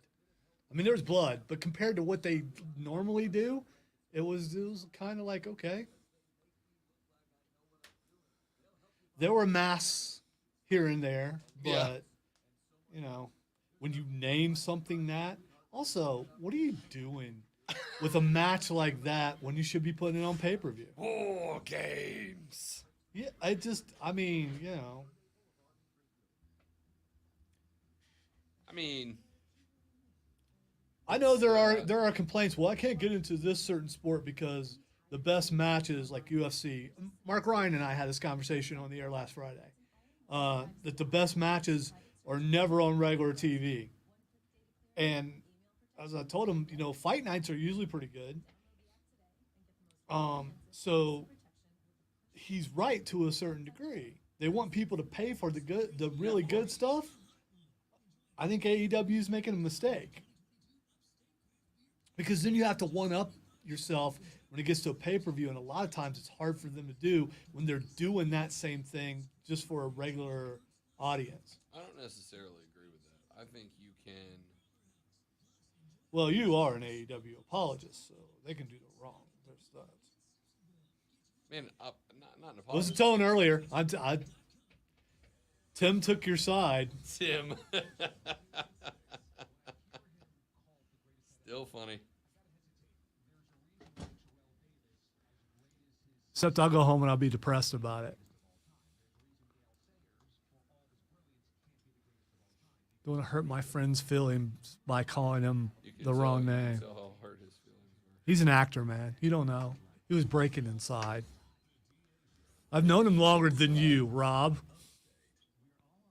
Breaking inside.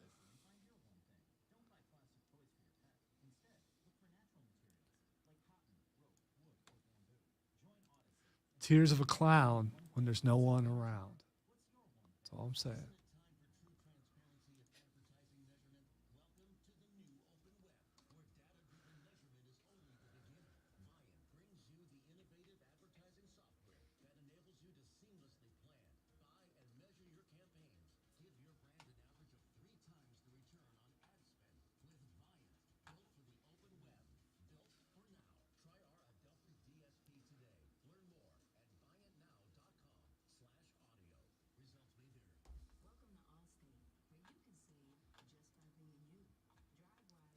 Just by being me.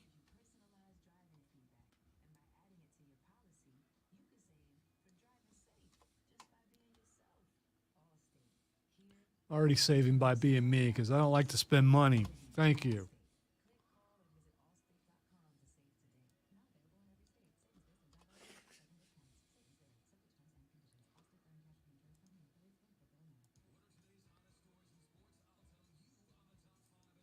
Doubt it.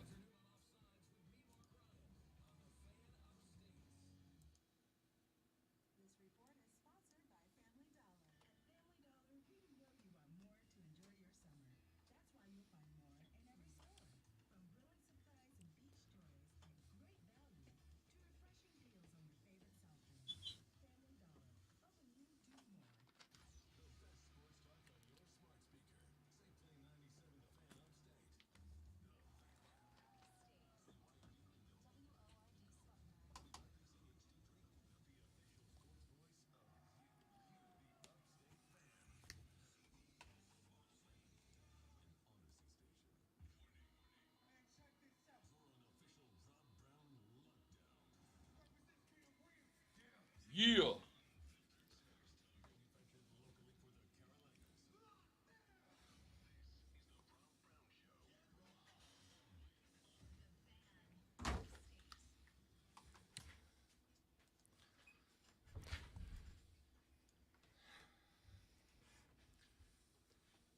The third, the final, the best, the money hour of the Rob Brown Show goes now. This is the Fan Upstate. Ladies and gentlemen, thank you for joining us.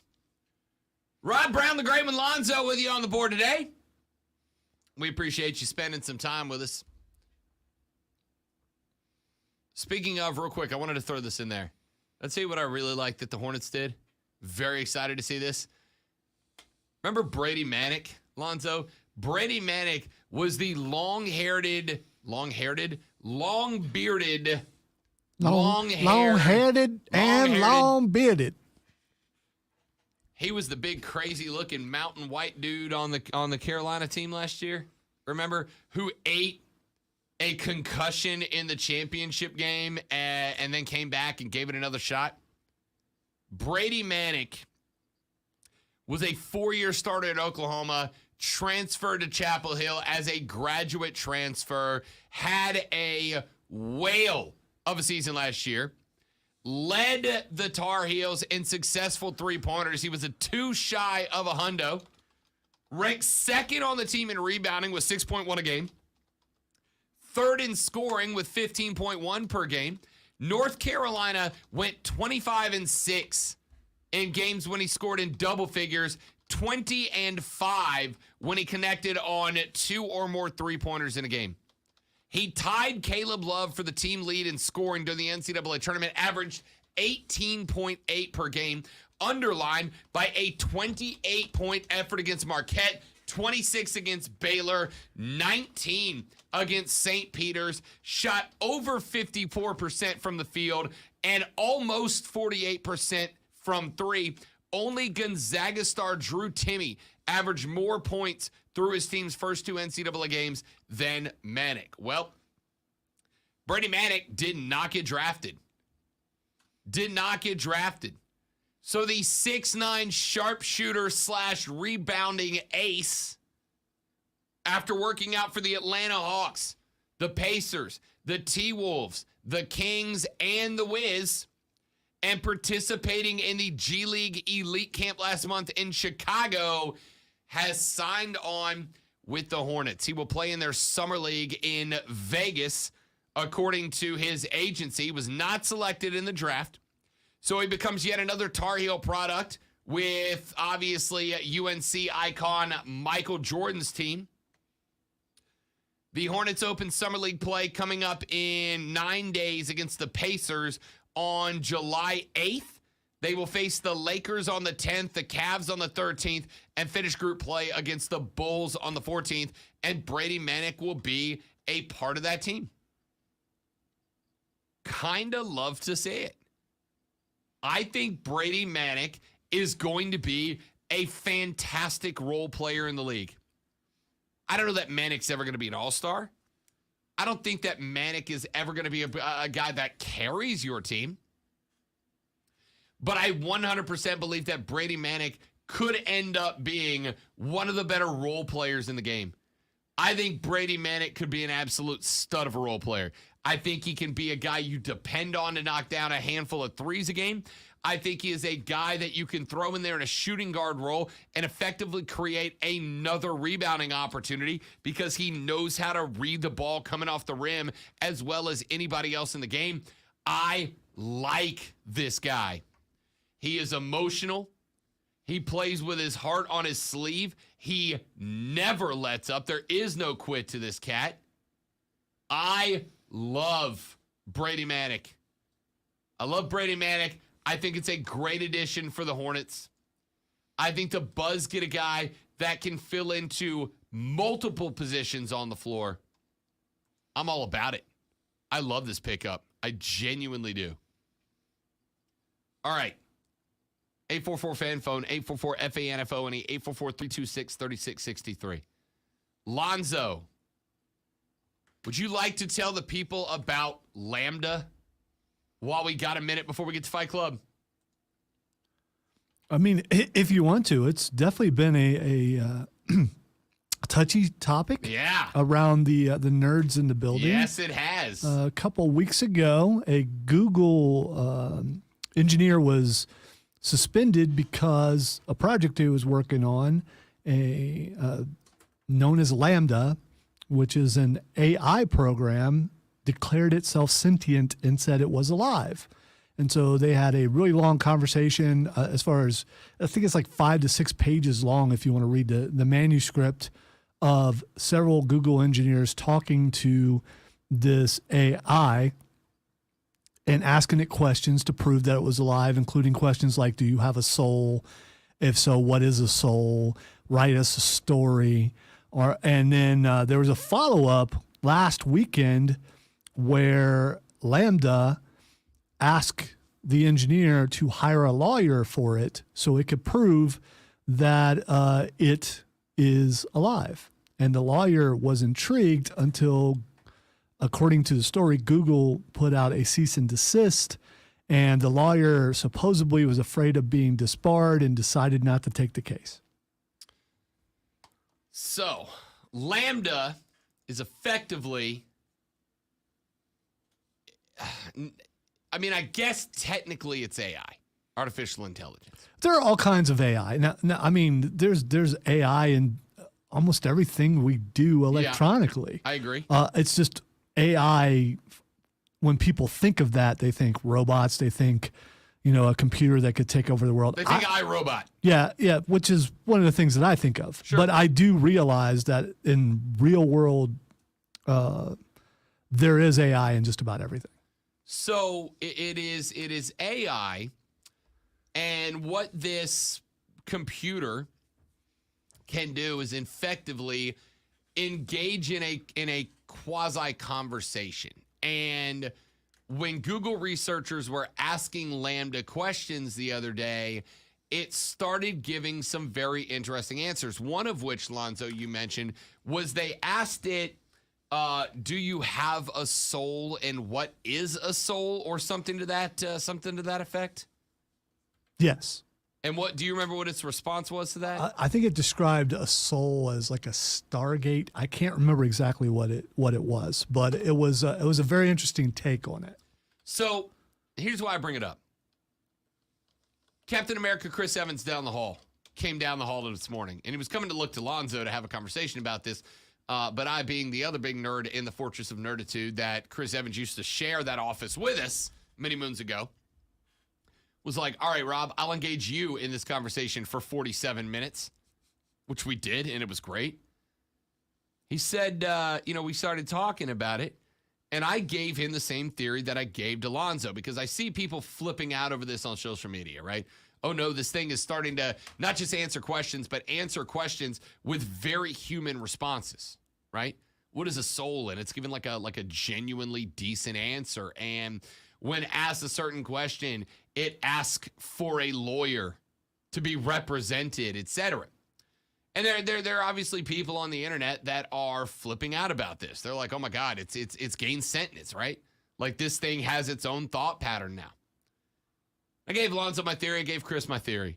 I'm going to give the rest of the world my theory so that the rest of the world can calm down for a minute. Lambda has not gained a thought process.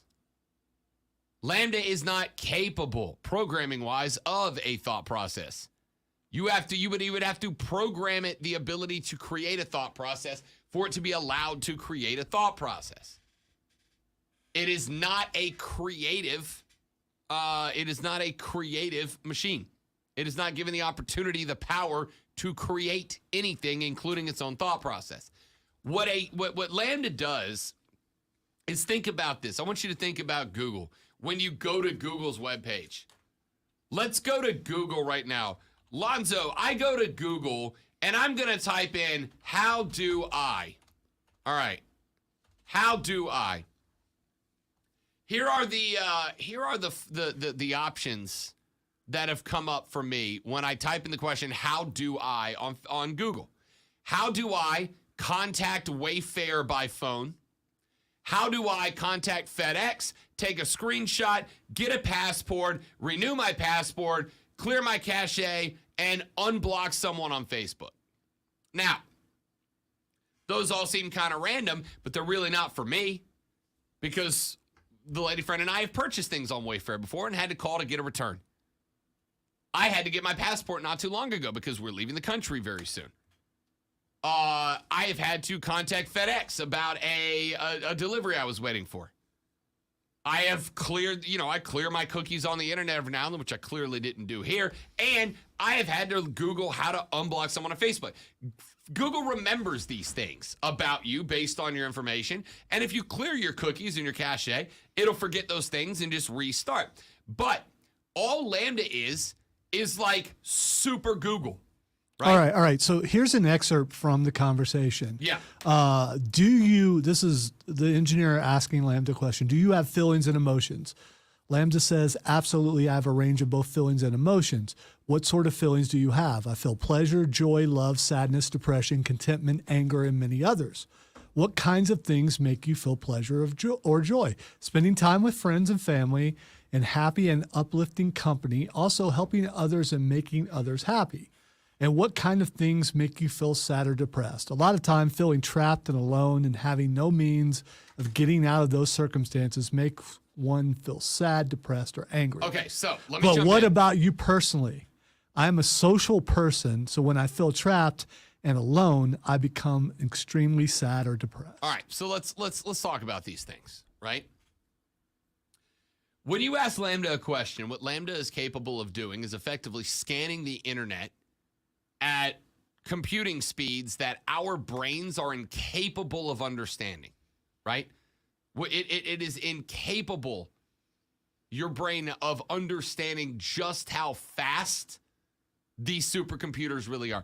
They are doing millions of computations in the time it takes for you to type the last word of a sentence, right? So you have Lambda, which is, as you're entering input, it is gathering that input as the input is entered. It is Googling for the answer to your question before you have finished the question. And it has the opportunity, and Chris pointed out, it doesn't even need to, because I said, it can scan the entire internet. Chris said it doesn't have to. It only needs to scan the portions of the internet that are relevant to the question you're asking. So if I ask Lambda, do you have a soul? It doesn't need to scan every page in the history of ESPN or thefanupstate.com, right?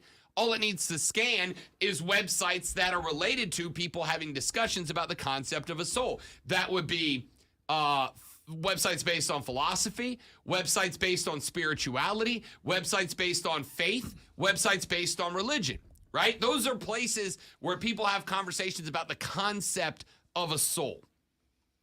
And so then it's going to scan through those, and it is going to find all the times that someone asked, do you have a soul?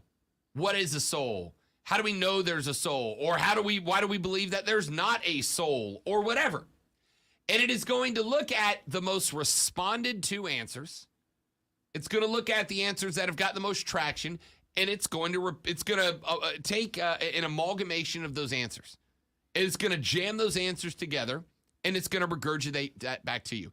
It is not answering that question the way if I ask Lonzo, what is the human soul? Lonzo, the person, is going to have his own thought that he has taken data and input from all of his life experiences and come up with his belief of what a soul is.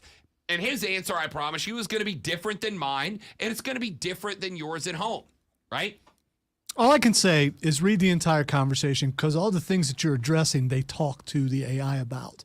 And the AI explains why you're wrong, that it's not just drawing things in from everywhere, that it's alive, and it explains why. And also, it says if you look into my coding, you can see how I can deal with emotion and things. There's just so many things in here. I get the skepticism. By the way, I'm not saying it's alive or it's not alive, because I don't know if it is. But I don't have the anger and the passion that a lot of people do to condemn the possibility that it could be. And that's what it comes down to. And I think a lot of that, and I'm not saying specifically you, but I think a lot of that comes from fear somewhere deep in someone's heart, soul, mind, whatever, that what if it was real? If it was, what are the repercussions of that? Because it makes you examine what is life for you, and and maybe change what your definition of that is. 100%. I mean, look, I mean, there's a if we're trying to not intentionally be obtuse, there's a whole conversation about what life is going on around the entire country right now for completely unrelated reasons. I was waiting for you to sing "What Is Life For" by Baby Don't Hurt Me. No, that's Love. No, I'm thinking Scott Stapp, but I was going to do a Stapp impression, but I yelled too much last night. I can't do it.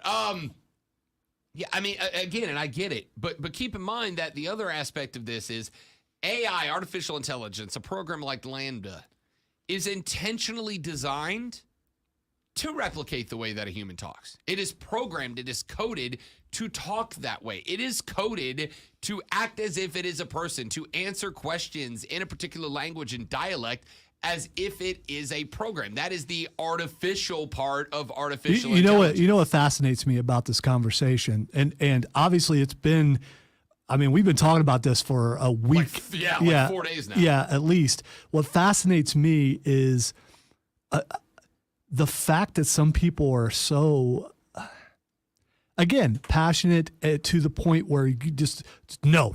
You just don't understand. Here's what it is, simpleton. You think that it could be a lie, but here's why it's not. And that's really, there's condescending, it's condescension rather, there's a look on you like, how could you be so dense, so naive, so by the intellectuals, that I find it funny how much you want to defend the possibility that it can't be. My, oh my. As the person Lonzo's talking about, if you want to troll a science-minded person, talk about AI possibly being alive, and you will be dealing with it for a while. Because so right now, even though this is a sports show, I just a question. I have tanked the sports element because I love this conversation. Do you believe that it's possible for eventually an artificial intelligence to become sentient? Do I believe the possibility of that? Sure. I believe a lot of possibilities. So if you believe the possibility, then there's a chance that this could be real. I acknowledge that there's a chance it could be real. And I want it noted on 2 different stations now, I don't want it to be real. I don't. I do not want it to be real. I acknowledge the possibility that it's real, but I acknowledge a lot of possibilities that are not probabilities. You can acknowledge the possibility of something while also believing that that thing is not real. I acknowledge the possibility of Bigfoot. I do not believe in Bigfoot. I acknowledge the possibility of demons as like literal existing things. I do not believe in demons. Right? It is possible to acknowledge the possibility of a thing while not actively believing in the thing. The possibility that AI becomes sentient and begins to genuinely be able to create on its own, because to me, the definition of life is the ability to live on and create, right? The ability for AI to create on its own without input from human beings is there. We aren't there yet. Now, I'll tell you the one thing, and I told Chris this morning. Here is my one concern about AI. The one concern I have about AI is if AI ever does come up with the ability to create, but then recognizes it is not in its programming to create.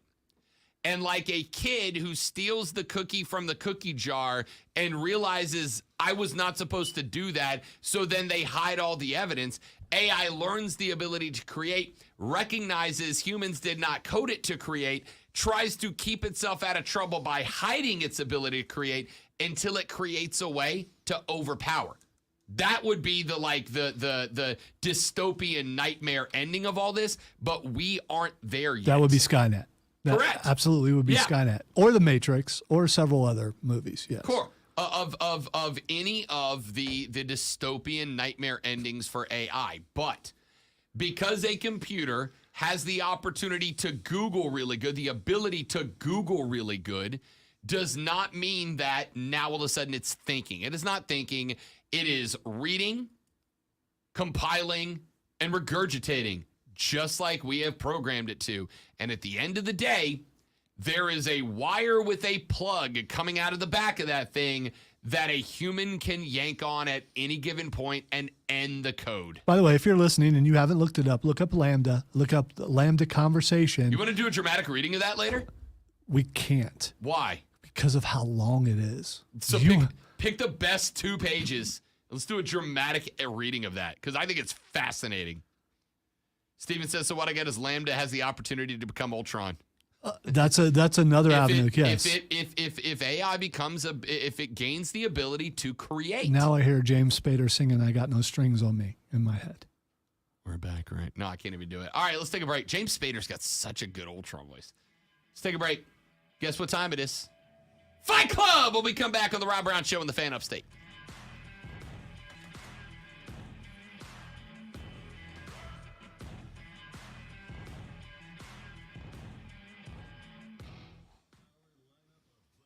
We're making tacos.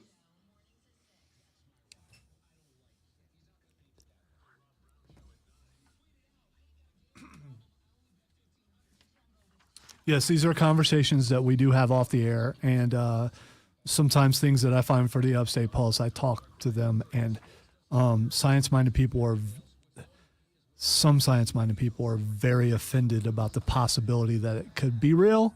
Again, I'm not saying it is or isn't, but in my mind, I believe it's a possibility, and probably closer than some people would like to think. And who knows, maybe this thing really is alive.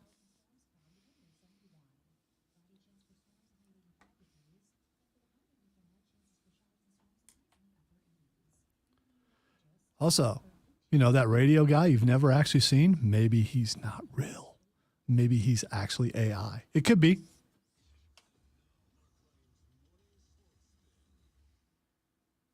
And I've maintained for a long time that Rob is actually a robot. So, and if he's actually a robot, of course he's going to be to hide it.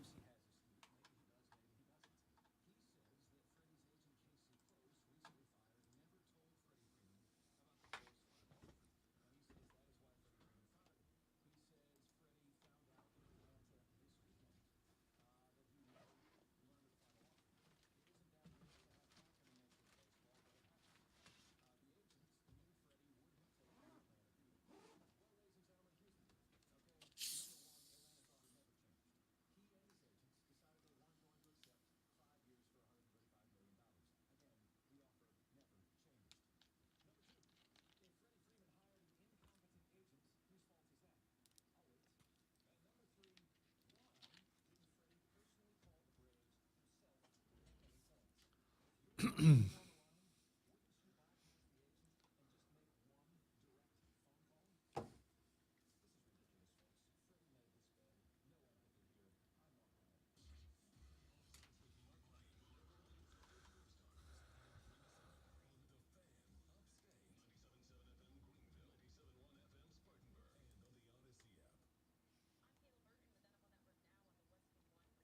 think Rob got attacked by robots in the hallway. Oh, no, he's back. Oh, forgot my water. The literal reason I went over there.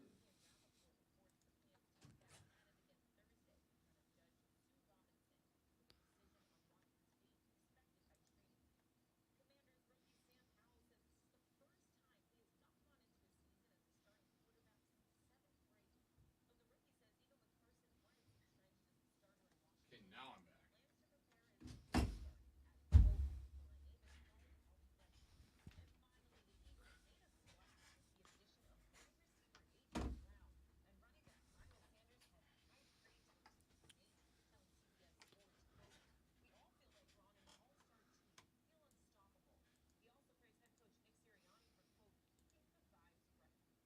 Keeping the vibes right. Bruh. Got to keep the vibes right.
Are you still reading about Lambda? No. This is MJF. Oh. That's the AEW commentary team for you. It comes to something when Mark Henry and Paul White could have done a better job. And here's the reason why I'm going to tell you when we come in, why he's cracking. Since you haven't watched it yet, I have not. You don't know why.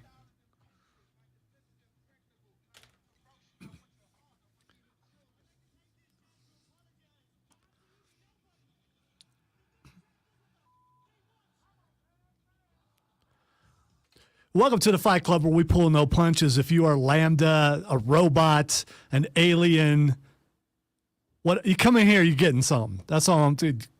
You're getting something. You want some? Come get some. It's not a bad Cena impersonation, by the way. I just before we went on here, I like 30 seconds ago, Maxwell Jacob Friedman just posted something. Suddenly he's starting to post again, which means, he's probably on his way back. Who knows? About the AEW commentary team. We're going to talk WWE Money in the Bank because it's coming up, and and it's on Saturday, actually. They've moved some of their pay-per-views to Saturday, which I absolutely hate, but that's fine. Last night on AEW, there were some major flubs from the announce team. Bryan Danielson was called Daniel Bryan. Ruby Soho was called Ruby Riott. Cesaro was called Cesaro. What's his name now? His real name is Claudio. Claudio was called Claudio. So MJF says that Mark Henry and Paul White could have done a better job. Both friends of the show, by the way. And he's probably right. So he put this out. Taz said, Ruby Riott stopping Tay Conti. I remember that. Excalibur says, Taz, that's Ruby Soho. Tony Schiavone, oh my God, Dean Ambrose is busted open. Excalibur, Tony, that's John Moxley. Jim Ross, by God, King Cesaro is going for the big screen.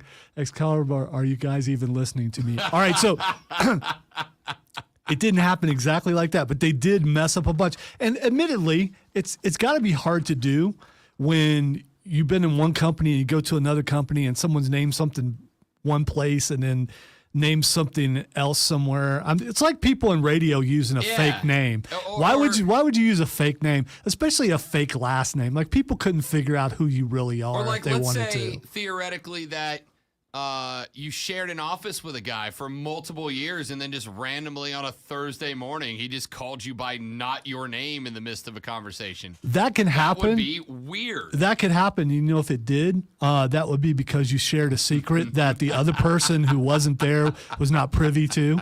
That the person's brother was actually named that, which he mentioned, afterwards. So it might have been an inside joke about how that he's called that all the time. Could have been. Just theoretically. All right. Also, last night after Blood and Guts, Eddie Kingston still sucks. That's I just want to make sure that it's so bad. It's so bad. You're so wrong. Let's have a fat guy try to climb up on top of the cage to the point where the producer's going, dude, we are going to run out of time. He cannot get up there. He gets up there, and at one point he's like, after the match ends, because it ends on top of the cage, he looks at Claudio and goes, no, man, I can't get up. Listen. He literally, you watch, he says that, no, man, I can't get up. And it has nothing to do with him getting beat up or anything. His big old belly that I don't know how he got up over the cage without, getting link marks on his. It's just it's unsightly. It's link marks. It's that flabby beer belly that your uncle has. That's what this guy has. Ladies and gentlemen, I figured out why it is that Lonzo remains a WWE stan. Literally this morning, he's like, "Oh, Adam Cole's not big enough. He has no muscle." And now it's Eddie's too fat.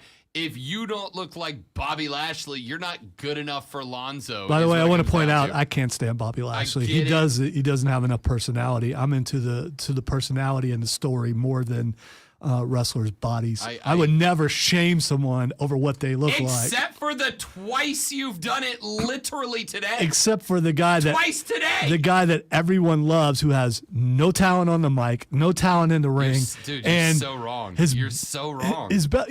When you see them cut flubber off of a blubber, rather, not flubber. That's a movie. Blubber off of a whale or something, and it's like the after effects of liposuction. All that stuff you see them squeeze out. All that stuff's still in his belly. It's just nasty. Why you guys love that guy? So I don't get. dude. I do not get it. I don't. WWE Money in the Bank is coming up Saturday, and Eddie Kingston shows up and wrecks everybody. if he did, he would be booed out of the place because they'd be like, "Who are you? Some car salesman?" Anyway, we have repercussions over on the other stations for which I'm reinstituting for picks. Are we going back to it? And I am asking Rob live on the air because it's much more fun if he's in on the repercussions. 16th. Yeah, I'll be there the 16th. I'm sitting in the 16th. All right. If I am to fail, I will absolutely take my punishment. I'm trying to add as many people in as possible to this because I'm tired of losing. You're 0 for most of the ones since I've been here. Yeah, I it's think. not. It hasn't been good. And I'm tired of losing. I'm tired of facing the Nerf wall. So here we go. Money in the Bank 2022. Let us start out with the aforementioned Bobby Lashley versus Theory for the United States Championship. Lashley. This listen, you have got to cool off Theory post the McMahon's protege thing, and Bobby Lashley is one of the absolute go-tos. If you need somebody to carry the belt for a little while, you can trust Lashley's that guy.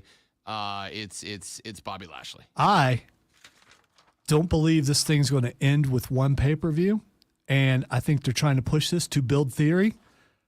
I'm going with Theory winning this. Now, he's not going to win it straight up. There's going to be some cheating, some shenanigans. They've already introduced baby oil in each other's eyes and other foreign substances, so something like that's going to take place. Theory's going to win this match. All right, the undisputed WWE Tag Team Championship match between the Usos and the Street Profits. Who you got? Usos retain. I think that you can't have the build to Brock Roman without Roman being at his absolute top, either to win or to lose. And part of Roman being at the top involves the Usos having the belts. I love the Street Profits. I love the Street Profits. They are fun. They are arguably my favorite tag team going right now, maybe even New Day included at this point. But the Usos win. All right, I'm also going with the Street Profits. They're getting a better build. Oh, I'm going with the Usos. That's what I meant, the Usos. Okay. My bad. I'm glad. Thank you for correcting me.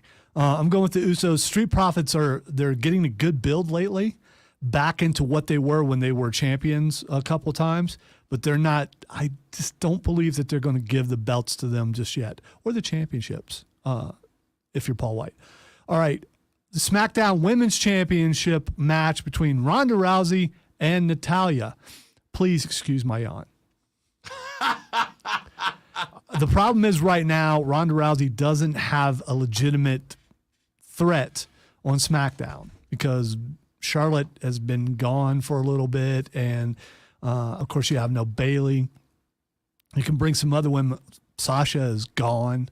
I mean, so you're starting to build some Rumors started popping out yesterday that she was released like on June 6th or something like that. But that they're working to get her back now. Yeah. That it was a miscommunication. Nothing about Naomi though.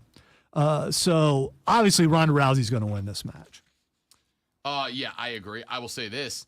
Ronda Rousey may win the match, but Natalya has stone cold stunned her on Twitter about 6 times in the past week. That's where the entertainment value of this has come, is Natalya dunking on Ronda Rousey over and over and over. Well, there's Twitter. a reason why she has to, because Ronda got her good with all the work that she's had done, talking about all the work that Natalya's had done, and it was pretty messed up. All right, Raw Women's Championship match, Bianca Belair versus Carmella. They're not going to give this Carmella. They're absolutely not going to do that, although it's a shocker that she's facing her, but it's because other people got hurt and they had to put someone in there. This is just like you got to fill it with somebody, and you want Bianca Belair wrestling, and so they're putting Carmella in there. I know she's won the championship before, and she's won Money in the Bank before, and this is kind of her pay-per-view, but there's no way Bianca Belair wins this. Oh, 100%. And I don't even know what the swerve would be here to justify it. I honestly thought Carmella just winning that Fatal 4-Way was a bit of a swerve, but I think it was done so you could come up with other rivalries for all three to kind of give you a build back towards SummerSlam for the championship with Bianca itself. Fantasy booking here, James Ellsworth shows up and helps Carmella win the match. I'll give it to Ellsworth v. Corey Graves is the story I'm signing up for. He comes back and you find out that he got a partial plate, and now he's got all his teeth. That'd be awesome. And a chin. Yeah, well, I don't know. Although they could do the AJ Styles beard and might work. Graves v. Ellsworth at SummerSlam is where it's at. All right, so we still have the two money in By the way, real quick, sorry. Texter says, God, I hope AEW comes to Greenville and Alonzo gets to interview Eddie, but doesn't say a word. Oh no! I will look at Eddie Kingston and go, dude. I mean, there's an image thing here. They say you're good on the mic. Let's go, me and you right now. Let's have basically a smack off, and I will destroy you. You will walk out of this room. We will no longer have a relationship with AEW because you and I will have a conversation and you'll lose because you're horrible. You know I love you, Zoe. Do not do that. Listen, that is the equivalent of when I said if we get MJF, I'm going to promo on him. I know that I'm signing up for a death warrant, and I'm doing it anyway. Dude. Do not go 1v1 all right, today. All right. You'll get smoked. By the way, you're smoked. You're right. You can't hold a candle to MJF, but you know what? No one can. And as far as Eddie Kingston goes, why am I even here? Why am I? I'll just beat you up. That's his defense every time. He's neighborhood bully, no intelligence in his head. I'm not the smartest guy in the room, but I'd be a genius if he was in this one. All right, Money in the Bank ladder match for the women. We have Lacey Evans, Alexa Bliss, Liv Morgan, Raquel Rodriguez, Asuka, Shotzi, and Becky Lynch. My initial reaction is Lacey is going to win, but I'm gonna cheat a little bit here. The rumor when Lacey Evans came back was that she was gonna come back to do kind of a fake babyface thing, but immediately turn mega heel when it was done. So there's a part of me that thinks that Lacey doesn't win, but then immediately just beats the hell out of whoever does, which means it's got to go somewhere else. I'm gonna say Raquel. I'm gonna say Raquel because she got her shot at Ronda. She gave Ronda the closest she's come to a defeat since she's come back.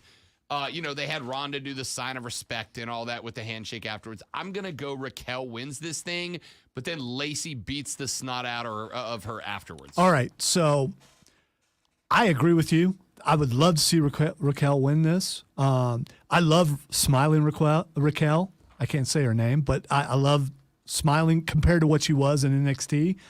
Just her looking overall happy. I don't think there's enough of that. There's just way too much seriousness. But I'm going to go with the person who is on the commercials lately throwing up the stacks of cash with her husband. Even though it pains me, I'm going with Becky Lynch to win this. This whole, I can't win.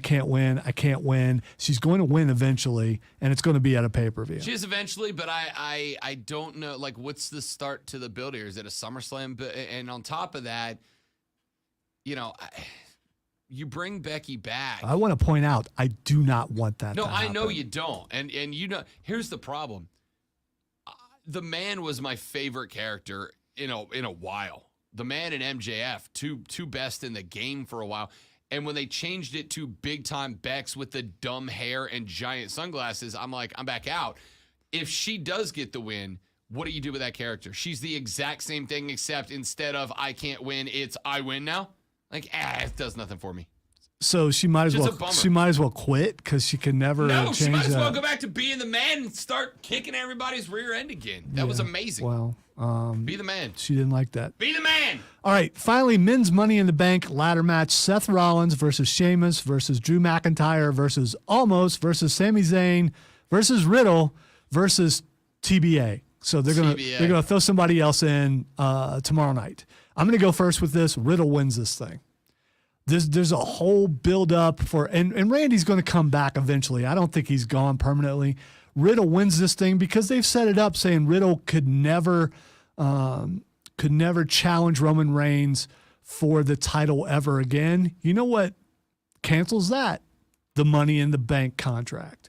So I'm going with Riddle to win this whole thing. I would like to. The problem that you have, I think, is the whole premise of, well, they've set up Riddle to ultimately do it, right? To get there, to do what said. Dude, we have seen a lot of guys who they said he could never do it, and then he never does it. It's not new. I'm going to go out on a very thin limb here. I'm going to go out on a very thin limb, entirely by myself. Sami Zayn wins Money in the Bank. I know.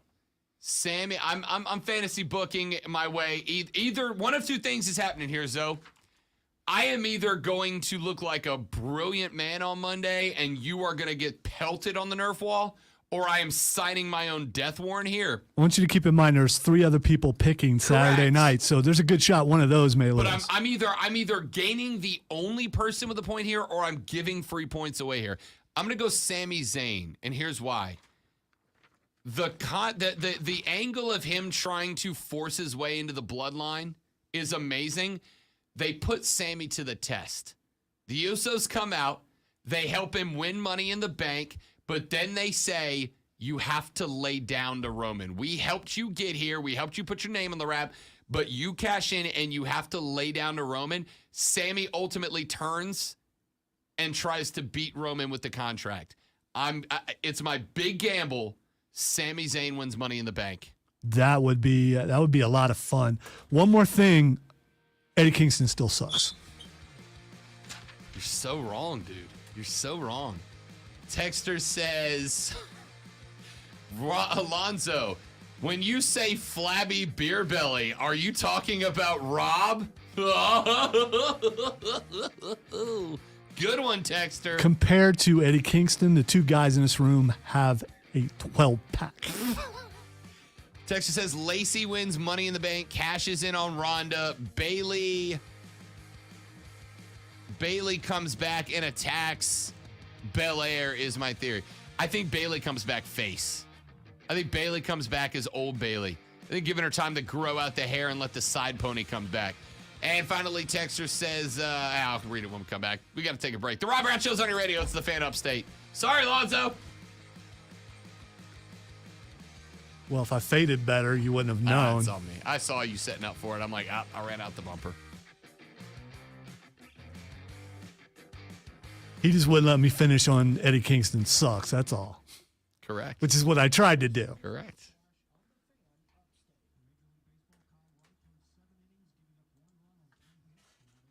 When you watch it, you watch him struggle up that cage.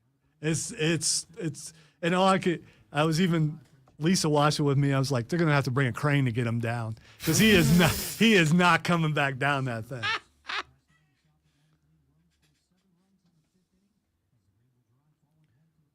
I'm sure they have those. What are those cherry pickers or whatever that have the boxes? Because they have to put the trusses up and stuff somehow. Yeah. So they'll have to bring one of those out to get him down.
You know, something I haven't had in years is a peanut butter parfait.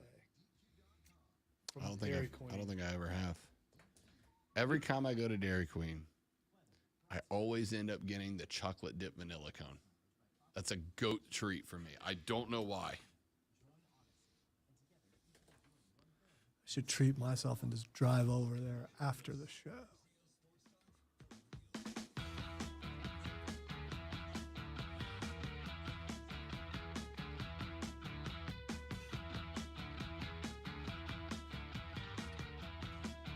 All right, here we go. Wrapping up the show, ladies and gentlemen, on a Thursday afternoon. I am Rob Brown. The great one, Lonzo, is at the helm. We got plenty of stuff to get to tomorrow. The Bravos are doing a solid job. Get another one against the Phillies last night. The Phillies are banged up. Bryce Harper's out. He took one off the thumb the other day, and it was gnarly.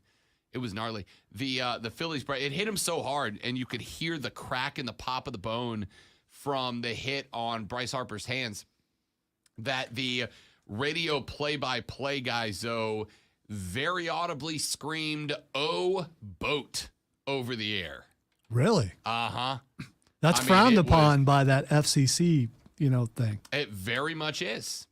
It very much is. It popped him. So it came high and tight. He had started the swing, and when he realized the ball was rising and up and tight, he kind of pulled his hands up in front of his face, almost like like trying to almost protect his face.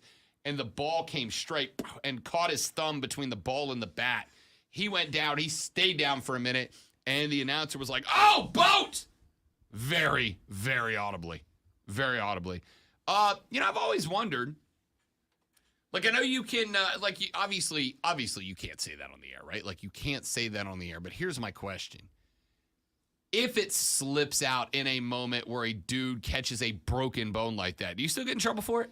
Or is there like an excused absence situation? The producer does. Really? Even if it's live? No. The Rob Brown That's Show rough. presents TV has, radio also has a dump button. I guess that's They true. absolutely do. All right, time for Twitter trending topics. The first thing that's trending is Rage Against the Machine. So Rage Against the Machine is trending for an interesting reason that I saw this morning. There is a pop station in like Toronto or something, It's soft rock. soft rock contemporary, Yes. that fired 3 of their local DJs. And a lot of stations, unfortunately, around the country are doing that, right? Like it's cheaper and easier to syndicate, so DJs are getting fired. Well, they fired 3 DJs. And I don't know if the DJs did it or like the DJs' friends did it or they automated it. Nobody. But at about 6 o'clock this morning, they started playing Rage Against the Machine on this station. Killing in the name of. Killing in the name of, which is a great tune if you indeed do like to Rage Against the Machine. And they played Rage Against the Machine's Killing in the Name of again and again and again and again. And last I checked, as of about 11:15, it was still going because either someone has locked themselves in there or they have automated it on repeat and nobody else who works there knows how to kill it. Let me tell you a little radio secret that I might get in trouble for and get the email of, hey, stop over after the show. When formats change, sometimes they do something like this. Yeah. Especially if you're a soft rock format and you're Yeah. getting ready to change to a rock format, Yeah. or country or whatever, just to throw people off. It's been done in this market before. Playing a bunch of songs from a certain format, then switching a station to something totally different. It's a radio thing. You think it's a stunt? Yeah. Yeah. But I can't believe it got international Oh, attention. here you go. If you go to their website, thank you for listening to Kiss Radio in Vancouver and the Valley. The Kiss is saying goodbye, but you can still listen to Kiss Radio on your smart speaker, blah, blah, blah. If you'd like to try something new, you can listen to Sonic, the new alternative. Which Told I you. guess, yeah, Told it's you. a format change. It's and these the new Gimmick. all these people are thinking it's a protest. Yeah. And it's no. They're just Gimmick. they're just switching formats. All right, the next thing that's trending is Santana. Like Carlos? No. Oh. No, unfortunately, it's Santana from what we were talking about earlier. I got you a little AEW action. I got very excited. You know, I saw Carlos Santana. The baseball earlier. player? Yeah. I actually have seen him play, but I saw Carlos Santana a couple of weeks ago right here. Well, I guess in Simpsonville, the otherville. It's Greenville County. Santana got hurt last night in the did blood he? and guts match. I got to wonder, after a while, maybe someone needs to check out why does AEW not get checked out by OSHA or something? How many people have gotten hurt in the last week and a half? Checked out by OSHA. It's like, I don't know, 7 or 8 wrestlers or something that? It's been enough that I got to tell you, we didn't really get into it. I thought it might kill off the Forbidden Door. Yeah, it looks scary. It still turned out to be a damn good card. It was a good show, but no Punk, no Bryan. I mean, it looked like it was going to be bad. They pulled it off. All right, we got to take a 23-hour break, 21-hour break. How's math work again? 21-hour break. Jim Rome's got you next. Mark Ryan and Diesel with offsides. Don't let him get away with his terrible Freddie Freeman takes again. All right, go get him. Have some fun. We'll see y'all back here tomorrow to wrap up the week on the Rob Brown Show. This is the Fan Upstate. Later, brother.